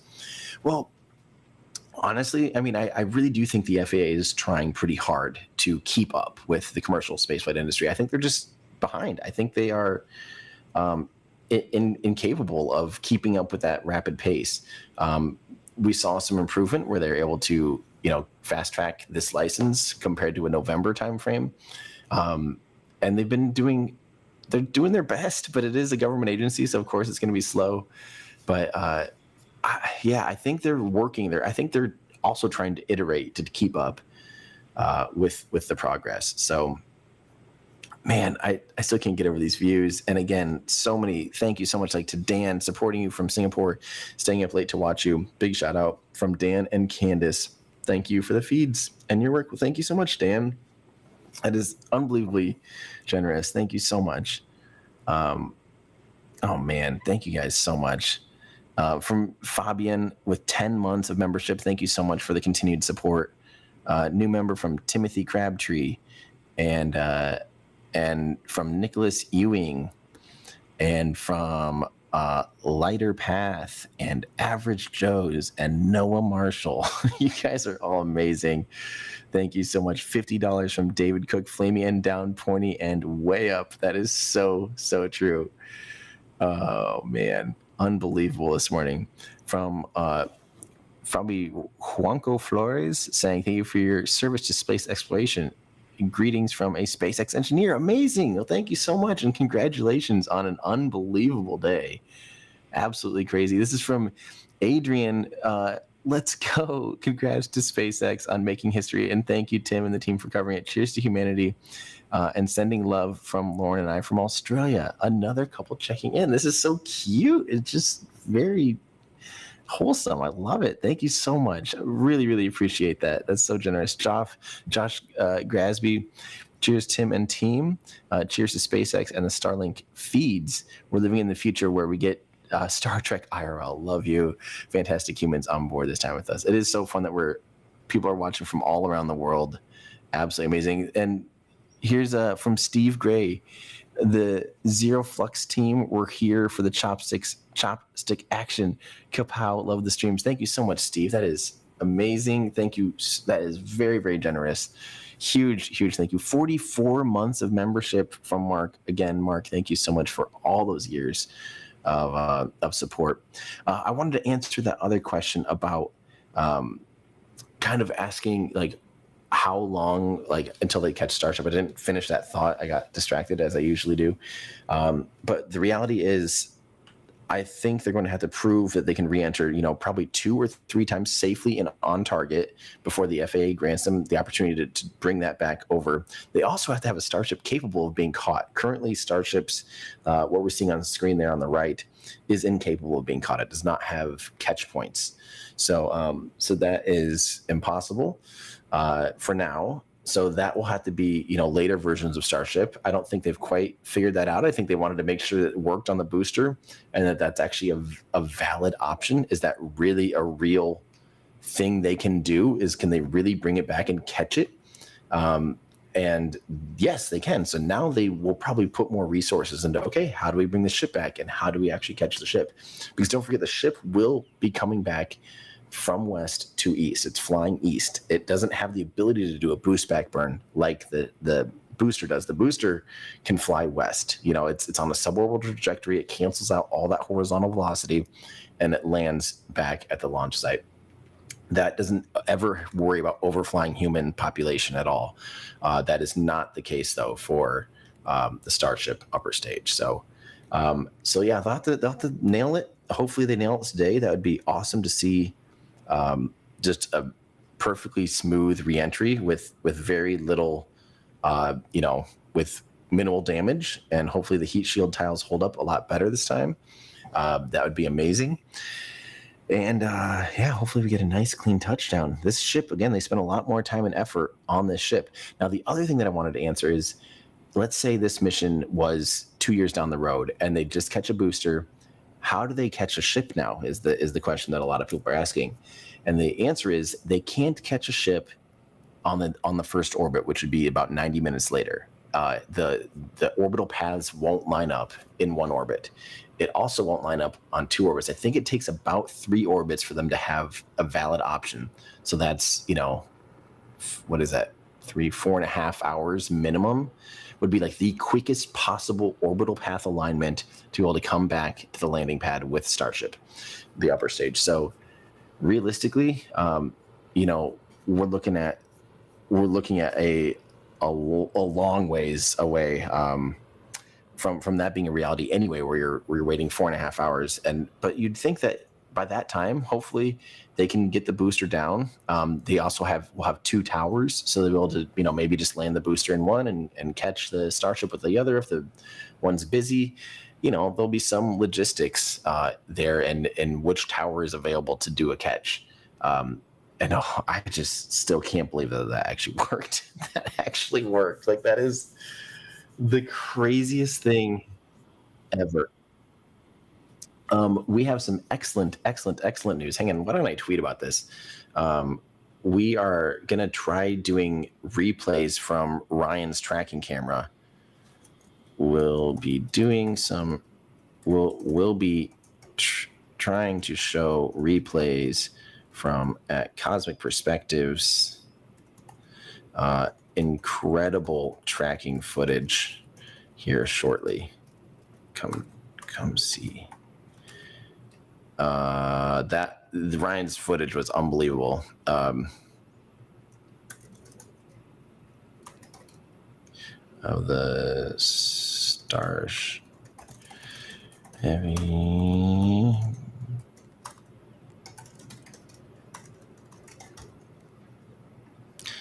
All right. So we're going to try and see if Ryan is still remote. So this will be coming to you via Starlink, which is really, really cool. I mean, Starlink has been game-changing for us. So huge thanks to the Starlink team for for making this physically possible, that we can show these replays remotely from Starlink through Starlink back to our studio. So that's pretty huge. But look at this. This is Liftoff. I can't believe that. Wow. Look at that massive mock diamond. Jeez. And he nailed the exposure on that. It's just absolutely gorgeous. Absolutely gorgeous. So this was 4K 120. Is that what Ryan was shooting on? Was he not on one of those? This is an Ember.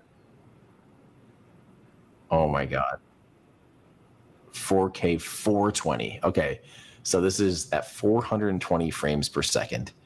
And we're playing it back at 30 frames a second. So what is that? That's like 8x or whatever. 30. No, more than that. That is like 14 or whatever. 14 times slow-mo. So this could take... We could be watching this for the next 14, and that was 7 minutes. So yeah, that'd be like 90 some minutes. We would watch this for an hour and a half between liftoff and the landing. Absolutely incredible. Yes, let's bring on the doppelganger who is in the studio, and that's Spencer. Spencer's going to tell us what it was like here from Starbase. Spencer, how was it to hear the sonic booms? Was it pretty crazy? Yeah. So I mean, launch was it was pretty typical. I mean, it's for the last few that we've seen already. But man, that when the booster came back, it just seemed so much louder than the initial launch. So I was not expecting how loud it was going to be, and then just watching it with your eyes, seeing it land in there, it just looked so unreal. And like yeah, I just couldn't believe. I mean, nobody could hardly, I think, but yeah, it was so wild. Yeah, I stood out where you normally stand out there on the deck, and yeah, it was just incredible. Was it did the sonic boom line up like with kind of engine lighting, or like where was the timing from your perspective with the boom? Like, or was it like once it landed on the tower? Because I think a lot of times at the Cape, it's like you see it touch down and then you hear the sonic booms, you know? It was definitely where was it at there? After it was a little bit delayed. Yeah. So yeah. After it landed?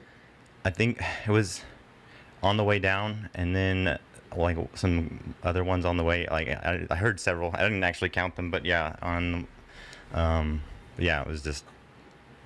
I think I was too in shock as well, but yeah. That is so crazy. I can't believe that. That of course I missed the one that actually gets a catch attempt, and on the first try, I just never would have guessed in a million years. Yeah, wow. Yes. And did you say that stuff actually like fell over in the studio too? Oh yeah, you're one of your little. Let's see, this guy.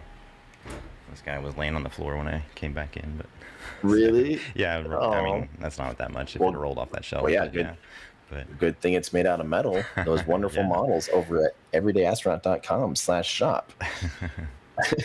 And then one last question here. Sure. What was like liftoff and stuff? Obviously, was it?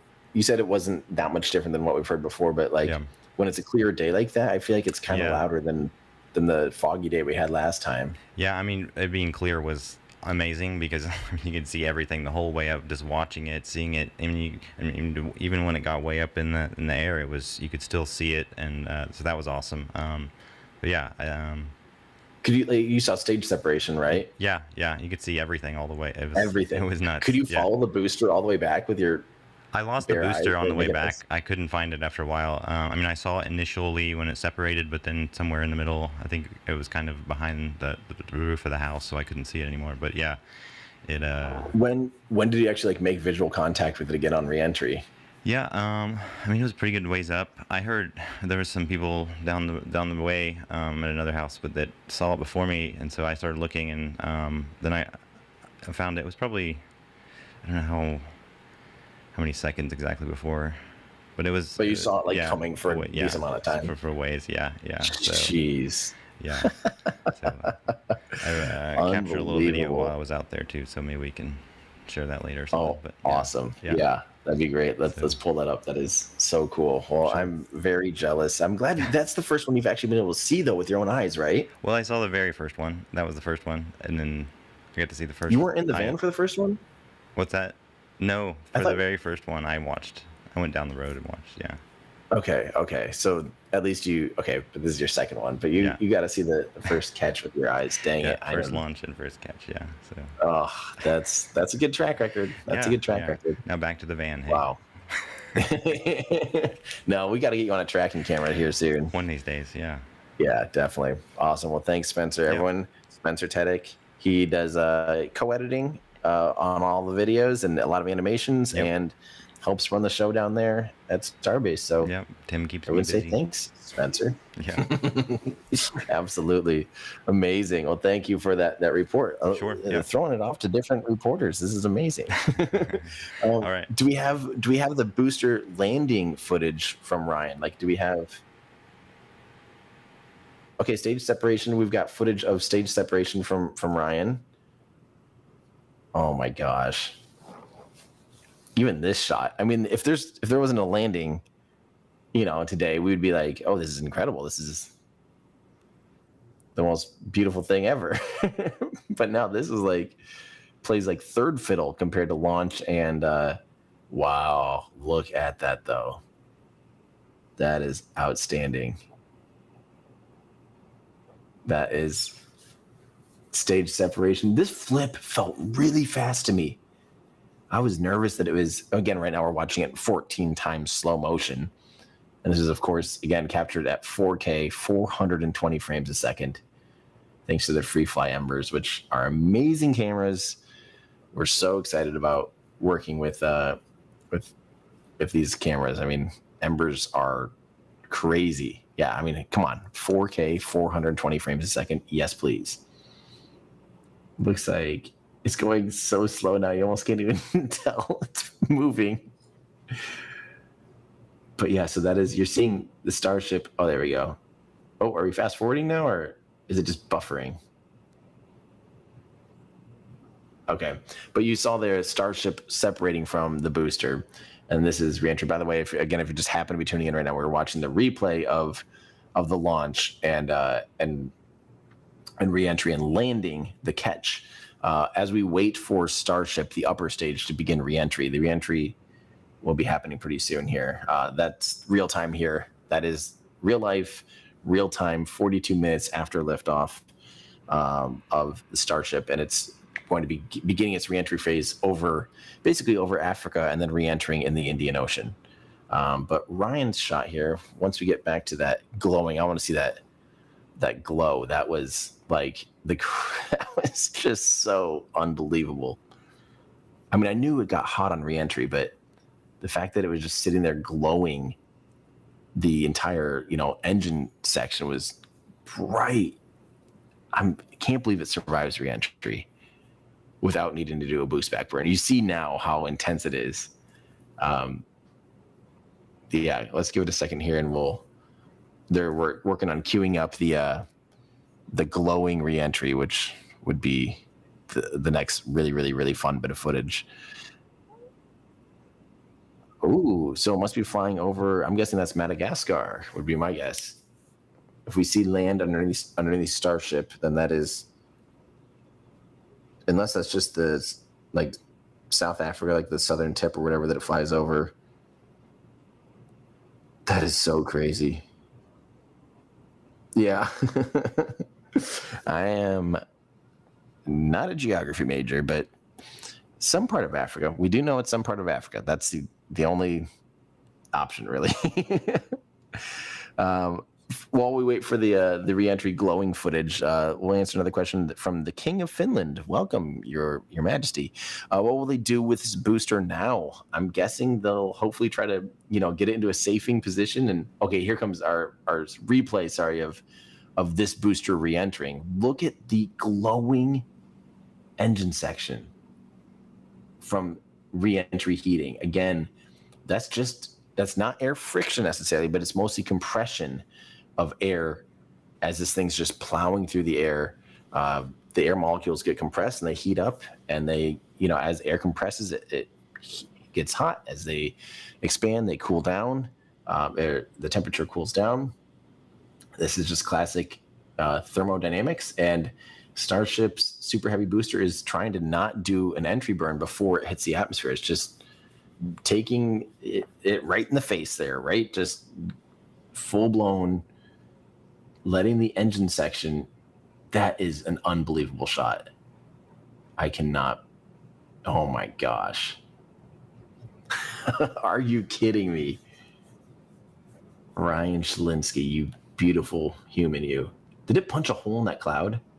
Or is it just perspective, like parallax? Oh, here it comes to the cloud. Okay. That's a cool shot though, right there. But so this booster, hopefully they get it to a safe position, and then Starship is starting to glow too, by the way. So we're seeing a replay on the left of the super heavy booster, and we're seeing Starship beginning its reentry on the right in real time. So replay on the left, real time on the right. That shot is absolutely crazy, guys. Both of them. I don't know which one to be more impressed by right now. But Ryan's shot is phenomenal. I remember when it lit the engines, I was like, I'm gonna lose my mind. Look at that plasma glowing though. This is fantastic. Wow. Let's keep Ryan's up on screen too, actually, for a little bit, because I think we're coming up on where that engine thing, the thing popped off. That I'm guessing only Ryan's camera can capture. Wow, that reentry heating is intense though.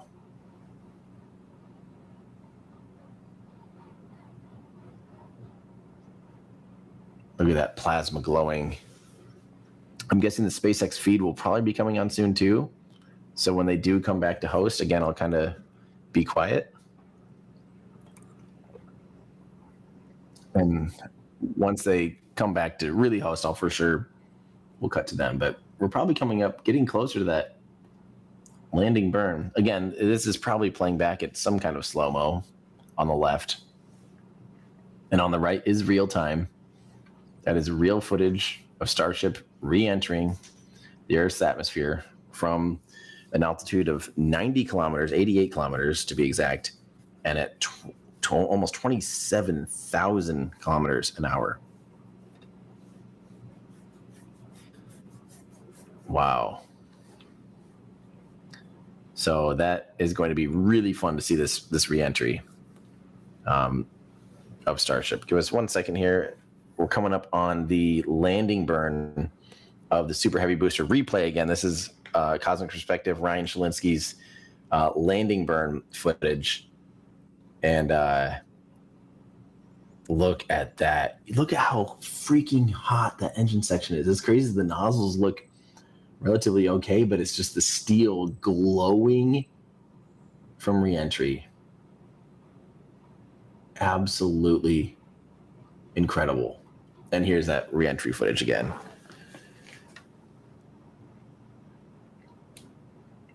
Yeah, so that booster was falling back. Yes, we are familiar that SpaceX is speaking. We're working on getting SpaceX audio back up. Next is high heating, Yeah. and that beginning when heating increases above the heat rate breakup limit. That lasts for about 10 minutes. We then have high dynamic pressure. Starship will continue to slow down and experience increased aerodynamic loads during that phase, and that will happen before reaching Mach 1, about a minute after. Starship is approaching the peak heating phase of entry, remains on a nominal trajectory. Okay, so that was phase 2 that he just called out, that I was mentioning. After peak heating is that dynamic pressure around Mach 1, and that will last about a minute after leaving the hypersonic area, and then we go into subsonic, and then, of course, landing burn. Wow, what an incredible view. The colors are so amazing, and the colors actually also tell you a little bit about the temperature that the vehicle is seeing as well. So I think that's pretty cool that we get this amazing live visual. Speaking of live visual, the flap, we have more views, more cameras on board Starship, as Dan mentioned a few minutes ago. We are hoping that all 4 flaps will stay more intact than they did last time. We did make some changes to the design in order to help enable Starship this. is now experiencing peak heating, remains on a nominal entry trajectory. Awesome. Great news there that Starship is continuing along the path that we intended it to fly. You can keep track with how fast it's going and how high it is above Earth using the display that is there on the bottom right-hand side of your screen. And guys, this is where we're really going to see a lot of those improvements from Flight 4 really come into action. As you guys kind of talked about, so what's called the static arrow, those are kind of the poke out points on the flaps.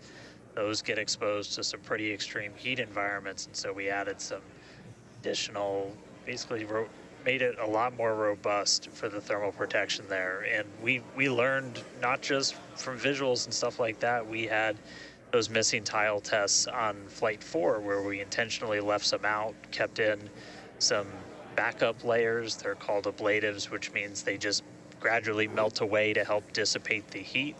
And we've got an entire layer of ablative underneath the tiles on this Starship today. So even if you get a gap in a tile or a tile is broken, anything like that, we've got essentially backup options. And what we're really trying to do today is do an on-target landing. As we lost the flaps, you lose a lot of your control, and so we didn't land right on target last flight. This time we're trying to really nail the target within just tens of meters. And that'll just be a really huge step on feeling like we're closer to bringing a ship back. Obviously, there's a lot of work before we get there, but we just caught a booster.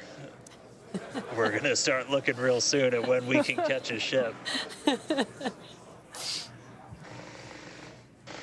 So the view on your left is as a helicopter passes by Dan, bound at Starbase. The view on your left is a camera that's positioned near the nose of the ship, looking basically down toward the flap. The view on the right is looking perpendicular to the flap. So we're looking basically bird's eye view onto the flap on the left-hand side, and then a worm's eye view from the side with that view on the right. Yeah, sorry about that, guys. Maverick just buzzed the tower. He might be coming back, so. Now, these views brought to us by Starlink, it's incredible that we have this high definition capability. In fact, that view on the left... Starship is now halfway through the peak heating phase of entry, remains on a good trajectory. So great news there, hearing that we're about halfway through the peak heating phase. Like I said earlier, this lasts roughly 10-ish minutes. And we did hear earlier that the flaps have control of the vehicle, so also good news there. You know, it is incredible that we've basically had views the entire time. Right, yeah. Thanks to Starlink. My memory did black out a little bit after booster catch, so I think we had views. But, you know, all through the coast phase, we had some beautiful views of planet Earth behind the ship as it was in its orbit. Yeah, and I also do want to point out on your right-hand screen, we've got a more encompassed view of the flap. As we watched in Flight 4, the hinge area was the area where we got a little bit of that burn through. This view, this new camera view on the ship will help us be able to visually see more of what's happening in that area. And again, we have improved our heating tiles, and so hopefully we've protected the hinge a lot better this time. Landing chill has started.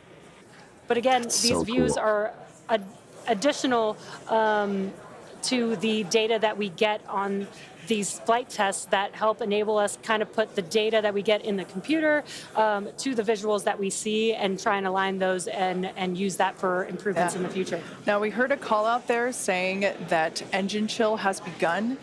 This is an indication that we are starting to flow a little bit of the super cold liquid oxygen through the hardware, through the Raptor engine, specifically the turbo pumps, to help ensure that the hardware is at the right temperature before we give a full push, a full flow of propellant at engine startup. It was in about 10 minutes. All of that to say, we are getting closer to the landing burn. We definitely are. And again, if you look at the bottom right hand of your screen, you can see the altitude that the ship is, and it has been slowly making its way closer and closer to Earth. We're currently at about 63 kilometers from planet Earth, and you'll see that number trend lower and lower as we get closer and continue through this reentry. Yeah, this is going to go on for a little, actually a while longer. We have about 10 minutes or so, roughly, before we execute the landing, the ignition for the landing burn, starting with the landing flip. So we're making a controlled reentry. This is one of the primary objectives for Starship today, is to demonstrate another controlled reentry, even more controlled than what we saw on Flight 4. And so far, that is looking good. Wow. I should point out we do see, you know, occasional sparks and stuff flying off of the vehicle, really and lower, we're going to start seeing the atmosphere's effects, and that's normal. I mean, normal-ish. That's not really necessarily meant to happen. But that is there are going to be. Ooh, that's a lot though. There are little bits of steel that might be like falling off and stuff, and some of that's okay. But if we do see too many sparks, that could be a bad thing. But right now, it's looking decent. On this flight today, we tweaked it a little bit, so we're going to try and splash down at a little bit of a gentler angle this time, instead of just kind of hit the water and fall over. And the goal with that is try and keep the ship intact, and then if we're able to then get some additional video of it, again, that's just more data, and everything we can see, everything we can get extra, like a couple extra seconds or minutes of data coming from the ship after Starship has splashdown. passed through the peak heating phase of flight, approaching maximum entry dynamic pressure. All right, we're through peak heating. Coming up is basically max Q part 2, where we're going to hit kind of that part of the curve where we're still moving really fast, and the atmosphere is just dense enough that we're feeling the most pressure. But hopefully, we're going to start feeling a little bit less heat now.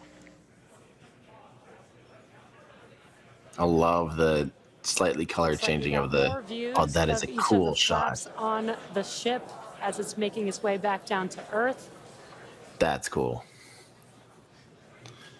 And we did pass through peak heating and still got really good views throughout that whole period. Typically, during the highest heat on the vehicle, we tend to build up a lot of plasma, and that's typically when we would lose, connection or views of the vehicle. But again, with Starlink, we were able to get some live views throughout that entire process there.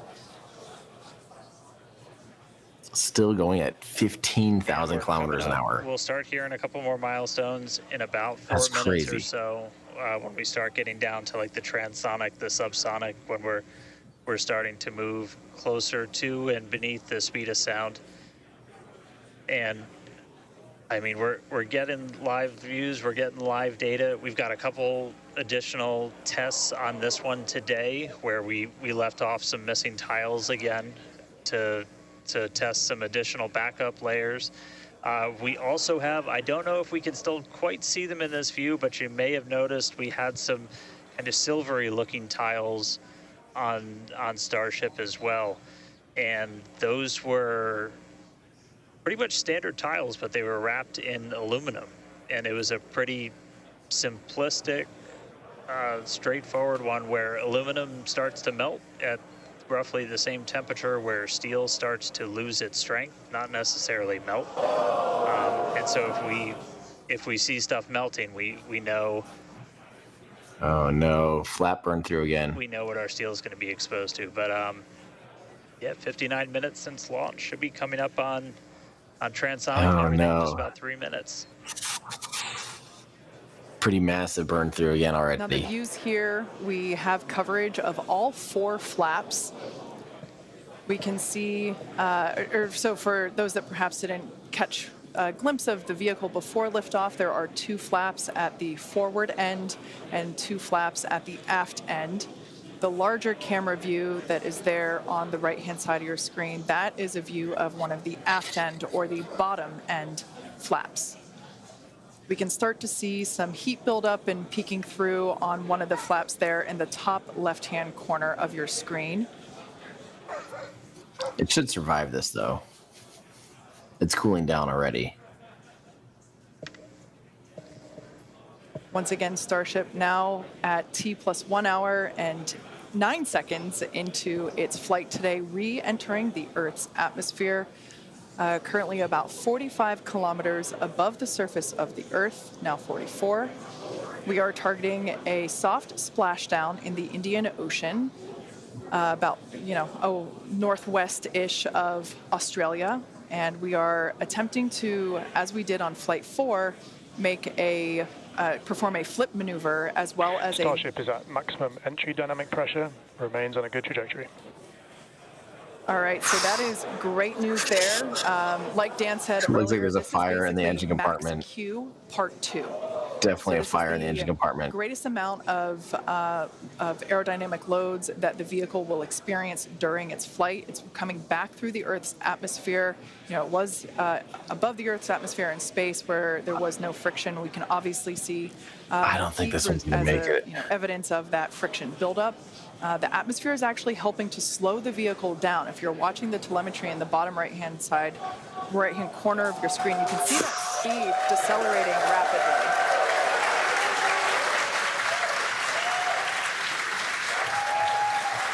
It is at least in the slow enough now that it's not experiencing a ton of heat, but the ship helped steer the vehicle, and one of the main objectives for the ship today is to demonstrate controlled re-entry during this phase of flight, this re-entry phase. Yeah, and we have 6 engines on ship, but we only need 3 of them, the 3 sea-level engines. We will have that flip maneuver happen very close to touching down for splashdown. We'll do that flip maneuver, ignite those engines, slow the vehicle down immediately, and then hopefully have what we call a soft splash. what we call a soft splashdown Yeah. in the water. It's probably going to feel a little bit harder on the top of the surface of the water, but it'll look pretty gentle. Yeah, and like we said earlier, we hope to have some more views, even of that phase of the flight. So fingers crossed that we can we can bring those to you. We are hoping to splash down softer than we did last time on Flight 4. Right now, Starship continuing to make its descent back to planet Earth. Starship is at Mach 2, remains on a good trajectory. All right, great news there. That tells us that the vehicle is traveling twice the speed of sound. So we will then, the next call out that we'll hear is that it is, traveling about the speed of sound. And then we will hear a call out that that will be the call out that it is transonic. And then we will hear another call out saying that it is subsonic, meaning going slower than the speed of sound. Starship is transonic. Flaps are moving. There it is. So at this point in time, we say transonic because certain parts of the vehicle, like the flap that you see on your screen, might be experiencing airflow faster than the speed of sound, while other parts of the ship may be experiencing airflow. Starship is in the subsonic belly flop. All right, so now the entire vehicle is traveling slower than the speed of sound, so subsonic. The crowd here at Mission Control Hawthorne also getting excited, just like us. We're awaiting a water landing. We are going to reignite the 3 engines to perform that flip maneuver, and we're basically about a minute and a half, away from the landing flip. Yeah, the crowd's getting excited here as we get closer and closer to splashdown. Again, just about a minute away from the expected splashdown, so we should see a lot Crazy happening, how quickly those can move. coming up here shortly. We're currently having a view of one of the flaps, and it is a little bit dark on your screen, but hopefully we'll get some good views of the ship as it makes that flip maneuver and touchdown for splashdown. Yeah, yeah, guys, we saw that speed drop like a rock. So we're doing a belly flip right now, or a belly flop right now. That's what's kind of, if you saw the high altitude campaign, that's the unique thing about how Starship comes back. So we've bled off pretty much all of the speed we're going to. We're essentially at terminal velocity. Starship is at 5 kilometers altitude, remains on target.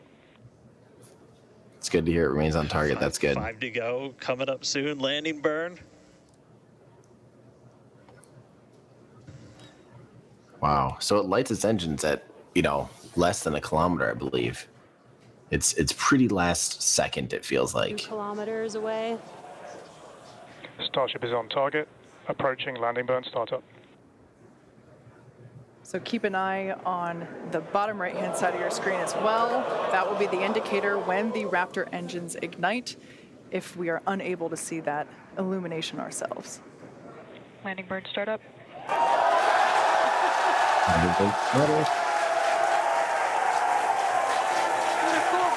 The reflection. Landing burn. You can see the water just behind the ship.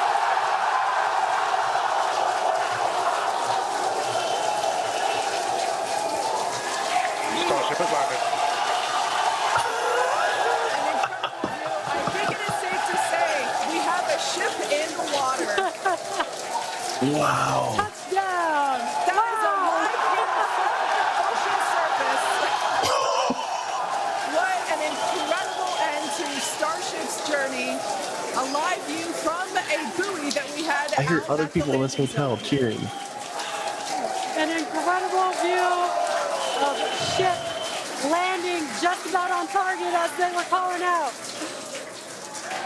No way. That was amazing, and we were not Was that another attempting to buoy? recover any of the ship's hardware, so that was the best ending that we could have hoped for.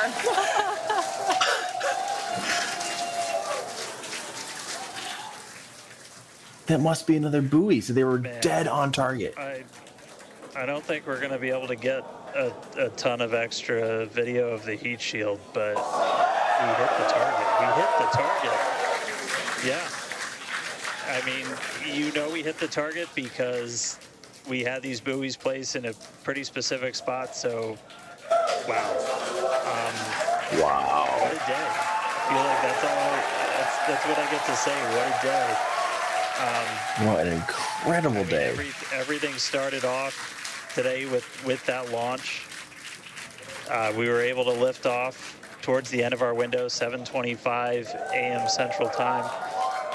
33 out of 33 Raptors in the way uphill. Successful hot stage. Booster came back. We watched it come down right behind us. Watched it get caught. And that broke my brain for a while. I'm really happy we had coast for a bit, but that's first ever booster catch, major step on the way to rapid reusability, and ship just gave us one heck of a show, making it through a controlled reentry this time, flaps intact, made it down to the water.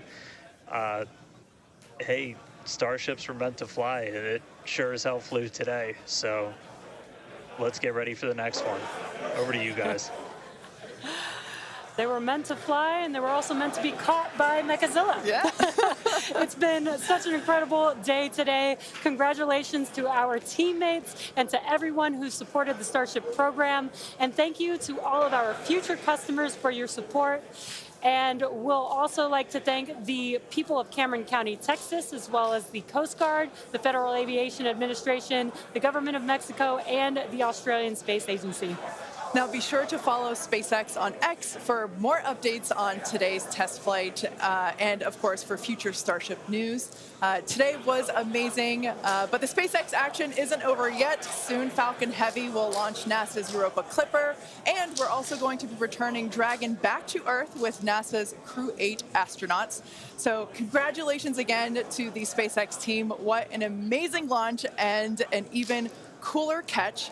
Thank you for watching, but we're going to leave you with an awesome recap of what has been the most epic day. I want to see the recap, and then we'll watch our recap. Look at that. Come on. That is crazy. Since they're done talking, I'll talk over this just in case it's copywritten music, but look at that tower view. Come on. Oh my gosh.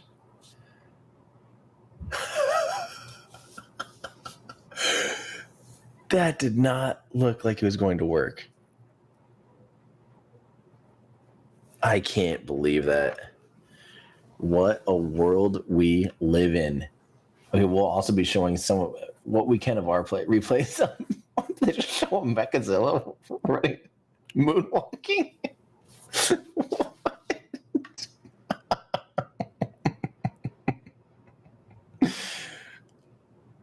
Congratulations, SpaceX. That was unbelievable. These are our views now. This is live booster hanging there in real life. Live right there. That is a real shot of it still alive. And here comes some replays of some of our tracking shots. Look at this. This is the entry or the landing burn, of Super Heavy. You can see stuff kind of flying off right away. Look at that shot, though. Are you kidding me? Okay, that is all time. That is all time. Ryan Shalinsky, Mr. Cosmic Perspective. Unbelievable. Absolutely outstanding. Look at that. I can't wait to see this. All of the shots that we have. Holy cow. That thing just slams on the brakes. I am shocked that that survived. And I'm even more shocked that it landed. Look at the angle of attack. It's coming in at such a sharp angle of attack. And now you're starting to see some of that exhaust was interacting with something. What is that? Just interacting with the atmosphere? Look at the tail of that. That is absolutely wild. And for the initial part of the landing burn, I think they're at 13 engines. Oh, look at that. The landing burn, I think. Does Ryan catch? Yeah, he's catching back up to it. This is so hard to do for him. I mean, the telescope's at essentially 4,000 millimeters. I mean, it is very, very, very tight. So to be able to get this footage at all is shocking. Here we go. That looks like a landing burn. Down to 3 engines. Yes. Good job, Ryan. Holy crap. You can still see like the other end, like just a fire on the engines. Unbelievable.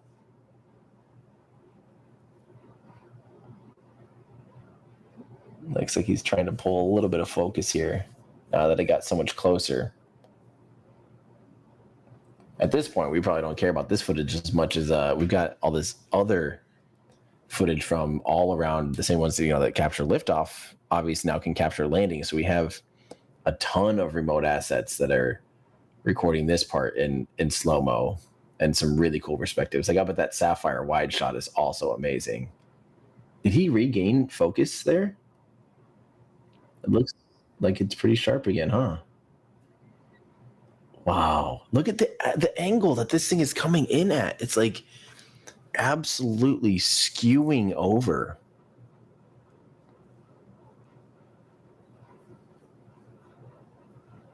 And is this after it's been caught? Because I feel like it's like really dark. The engines are... Wow. So Ryan, it's still moving down.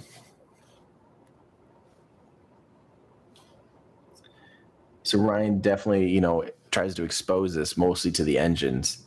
So it's quite underexposed, especially because it was just barely, it was technically before sunrise. Oh, at this point, I think the sun had just risen for the actual landing. And it's still coming down. I'm having a hard time. Has it landed at this point? It's still moving? Well, I just have no resolution, sadly, on this. That is... We're almost there.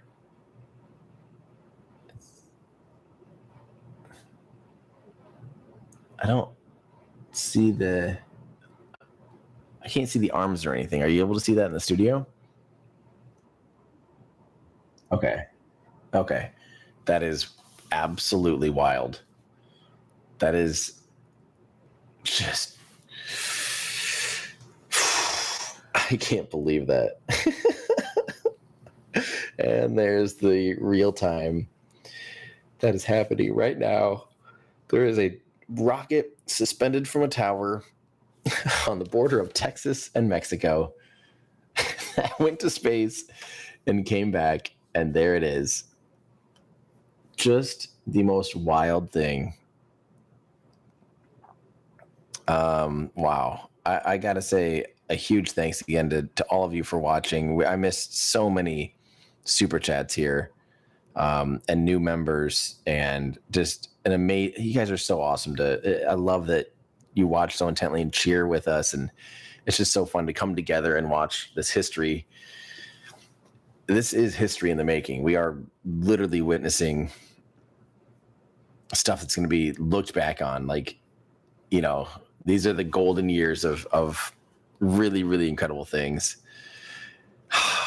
We're going to look back at this and go, can you remember, like, is that video, by the way, that picture when Starship landed, did it go underwater? Is that what that camera view was? It sure looks underwater. Maybe it's just that it's the whole, maybe it wasn't underwater. Maybe it's just, I don't know. I'm still just, I can't wait to see all the footage. This is from Jack Turner. Shout out to Dan Brownlee and team who hired a cinema in Brisbane, Australia to watch. Oh, that's so cool. That is so cool. There's people gathering at a cinema to watch. I love that. I absolutely love that. Great job, everybody. Oh, man. Oh, guys, I thank you all so much for watching with me. Again, remember, if you want to join in person, party together, celebrate this achievement and other achievements from the calendar year 2024, and hand out awards to the people behind these missions, the people that are pushing the boundaries of not only human spaceflight, but also just human achievement and exploration. We will be having our second annual Astro Awards in Austin, Texas, January 25th and 26th at the Paramount Theater.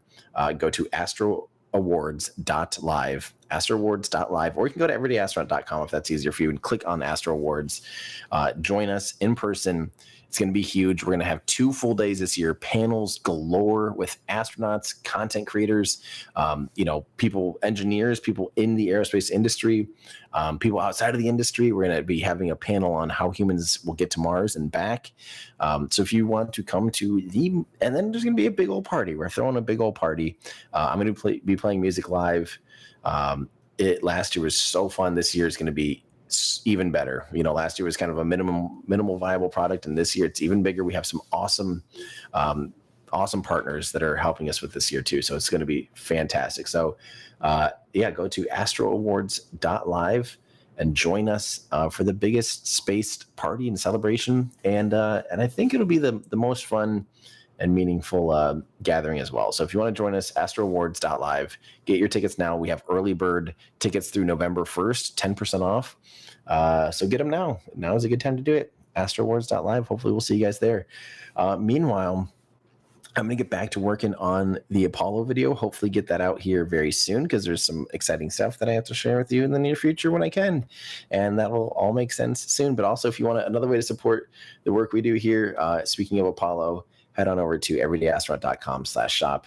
Pick up some awesome merch, like our new 1969 collection, which celebrates the Apollo era. We made that collection kind of half inspired for when I get the Apollo video done, the How We Know NASA Got Humans on the Moon video.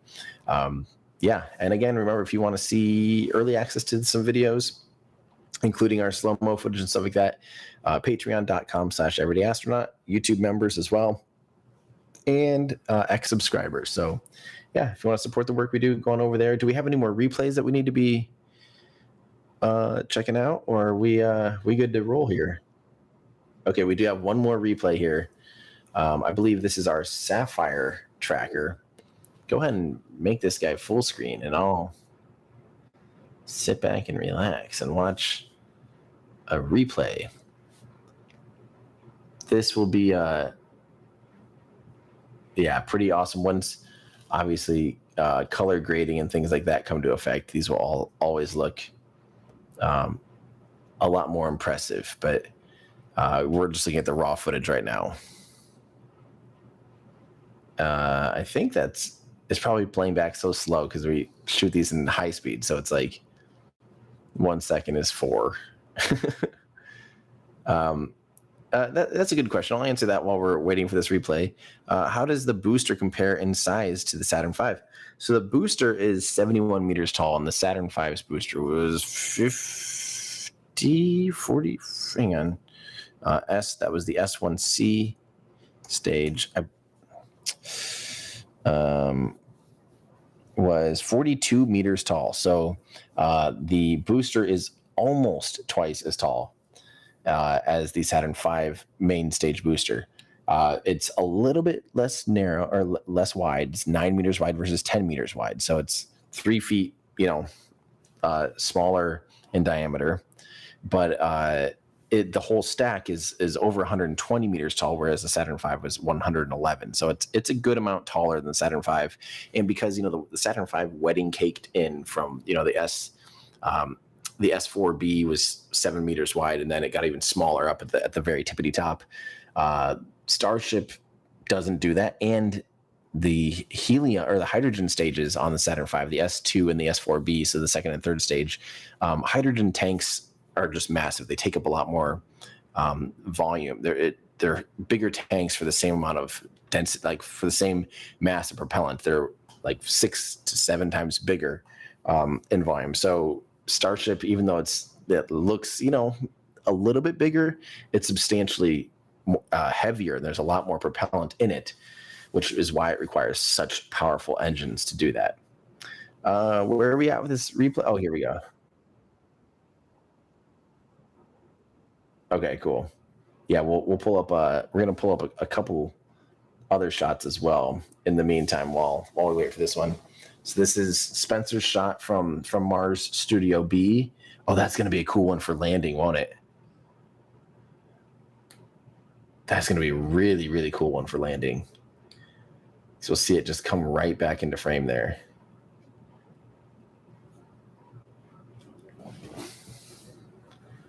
I love these wide shots like this. Oh. Wow. What a beautiful morning. Are you kidding me? What was this shot on? Awesome. A GH5 is the answer for those of you wondering. Wow, that's really cool.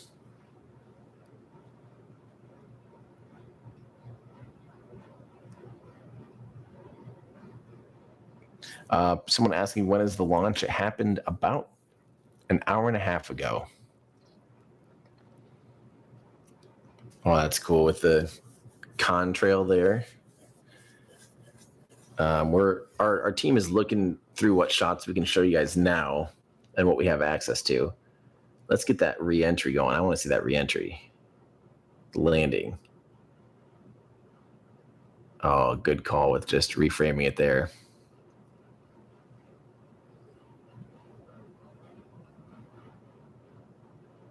Oh my gosh, that is crazy.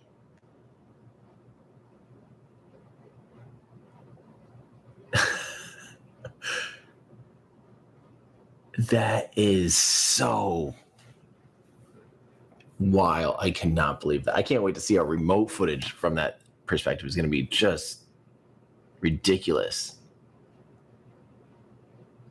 That is so cool. All right, do we have anything else? Did Sapphire Tracker work out? Wow. I just still can't believe it. It's still standing.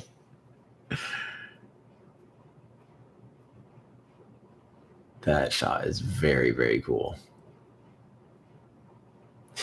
The gimbals are going nuts, it looks like. Looks like it's just having to go.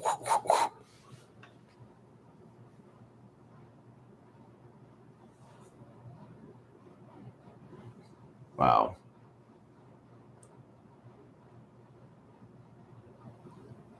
Okay, I think we're working on getting our Sapphire Tracker replay going. But if we can't quite do that, it's all right. We'll have a full 4K post up here pretty quickly here in the next couple days, hopefully. And once we get all the data wrangled, it takes a long time. Some of these files are huge. Like some of these files are massive, like hundreds of gigabytes. So it takes us a little while to get it all uploaded from the cloud and stuff. Let's take a look at, I think Nick's got another shot maybe of landing from Sapphire. Is that what that is?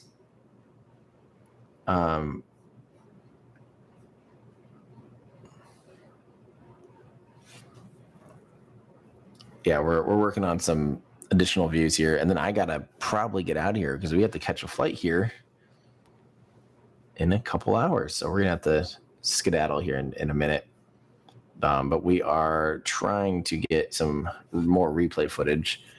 This shot will be crazy when we see the replay of that shot. In 4K slow-mo, that will be absolutely wild.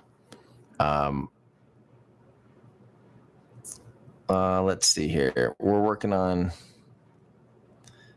some extra replays here for you guys. This is a question from Bad Stack Diesel. Why not put temporary feet on Starship in order to catch on a drone ship? Then it could inspect the ship much better. Well, don't forget, it'd be a massive drone ship because Starship is coming in and landing, and it's still weighing approximately 130, 140 tons. And a Falcon 9 booster weighs 20. So it's over 5 times heavier. Right there's a big challenge of just like, why build a drone ship that's capable of 5 times heavier if they don't plan to do it, period. And then the other thing is, adding additional mass means you're just taking away from the payload. And you're still having to engineer that in. You're still having to engineer, all the mounting points and where all the legs, how they do all that. Why do all of that extra engineering for something that they don't even want to do, So I think that's the real answer is like, don't put extra work into something that doesn't matter. If they need to go back to landing legs, and they'll have to have landing legs. You'll have to have landing legs for Mars and the moon. That is a very common question. I wish I'd answered that in my video, but that is a very common question. Is for now, think about it, 98, 99% of all launches ever will be from Earth back to Earth. They'll be just LEO missions of a booster where you don't need to worry about having landing legs. You can always just have those missions completely, optimized for low Earth orbit, for maximizing payload to low Earth orbit. So that's what they're working on, because that's going to that will give them much better orbital refueling margins, much better performance overall throughout the whole system, is having no landing legs. So they can perfect that now, then, adding landing legs to variants like a Mars lander and a moon lander and all that stuff, that's going to just be a different design. That'll be a different vehicle. Okay, here's Sapphire Tracker. So this is another tracking shot from John Pisani. Red Komodo at 96 frames a second.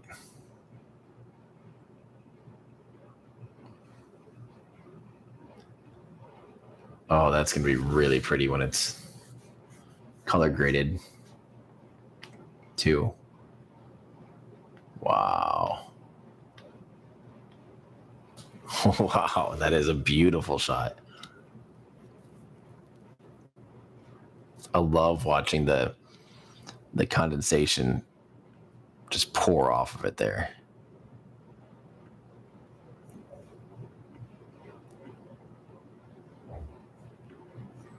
Yeah, that's outstanding. It's so slow you almost can't even see any motion. That is crazy. And do we have any others, or should I be working on wrapping up to get out of here?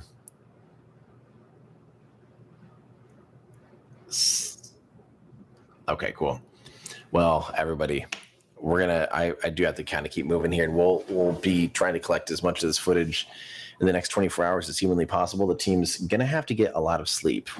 I'm on no sleep, and or very little sleep, and they're on quite literally no sleep. So I think it's time for them to try and take a nap and get some footage uploaded in the meantime. So thank you guys again, everybody, for watching. This is an incredible day. This was a historic day. October 13th, 2024. We watched a rocket go to space, come back, and land on the same tower that it launched from. Absolutely unbelievable. This thing is so easy to forget how big and massive and ridiculous this is. This is 70 meters tall, 220 feet tall, 9 meters wide, 30 feet wide. That thing is huge. That would be a skyscraper on its own right. And it just went to space and came back and landed on 2 mounting points like this big. And it's just the most ridiculous thing. Huge congratulations to the SpaceX team. Thank you all so much, and to our Discord members and our for helping me out, and especially our chat, our moderators and the mods that help with all these live streams. Thank you guys so much. But of course, the biggest thank you to the Cosmic Perspective team and Everyday Astronaut team that is down there in Texas and in Iowa and in Florida and all around the United States, helping to make this stream possible. It was a big deal to be able to still produce this show, even though I'm here in New York, stuck in New York, missed the launch in person, sadly. But huge thanks to everyone for making it still possible. You guys are incredible. And, Yeah, what an amazing day. Huge props to everyone involved. So stay tuned. We will have our slow-mo replay here coming out as soon as humanly possible. It'll probably be a few days. I'll be on the road, actually, unfortunately, driving down to Texas, ironically. So I'll be trying to maybe edit just whenever I can, and I'll work on getting that out to you guys as soon as possible. And I'll then be working on the Apollo video, back to that one, the almost 2 hour long video that has been taking up about 6 months of my life so far. So thank you all so much for hanging out. It really means a lot, and I can't wait for the next one. And hopefully SpaceX learns a lot and we see an even more exciting catch attempt next. And yeah. All right. Love you guys. Thank you so much for hanging out. That's going to do it for me. I'm Tim Dodd, the Everyday Astronaut, bringing space down to Earth for everyday people. Goodbye, everybody.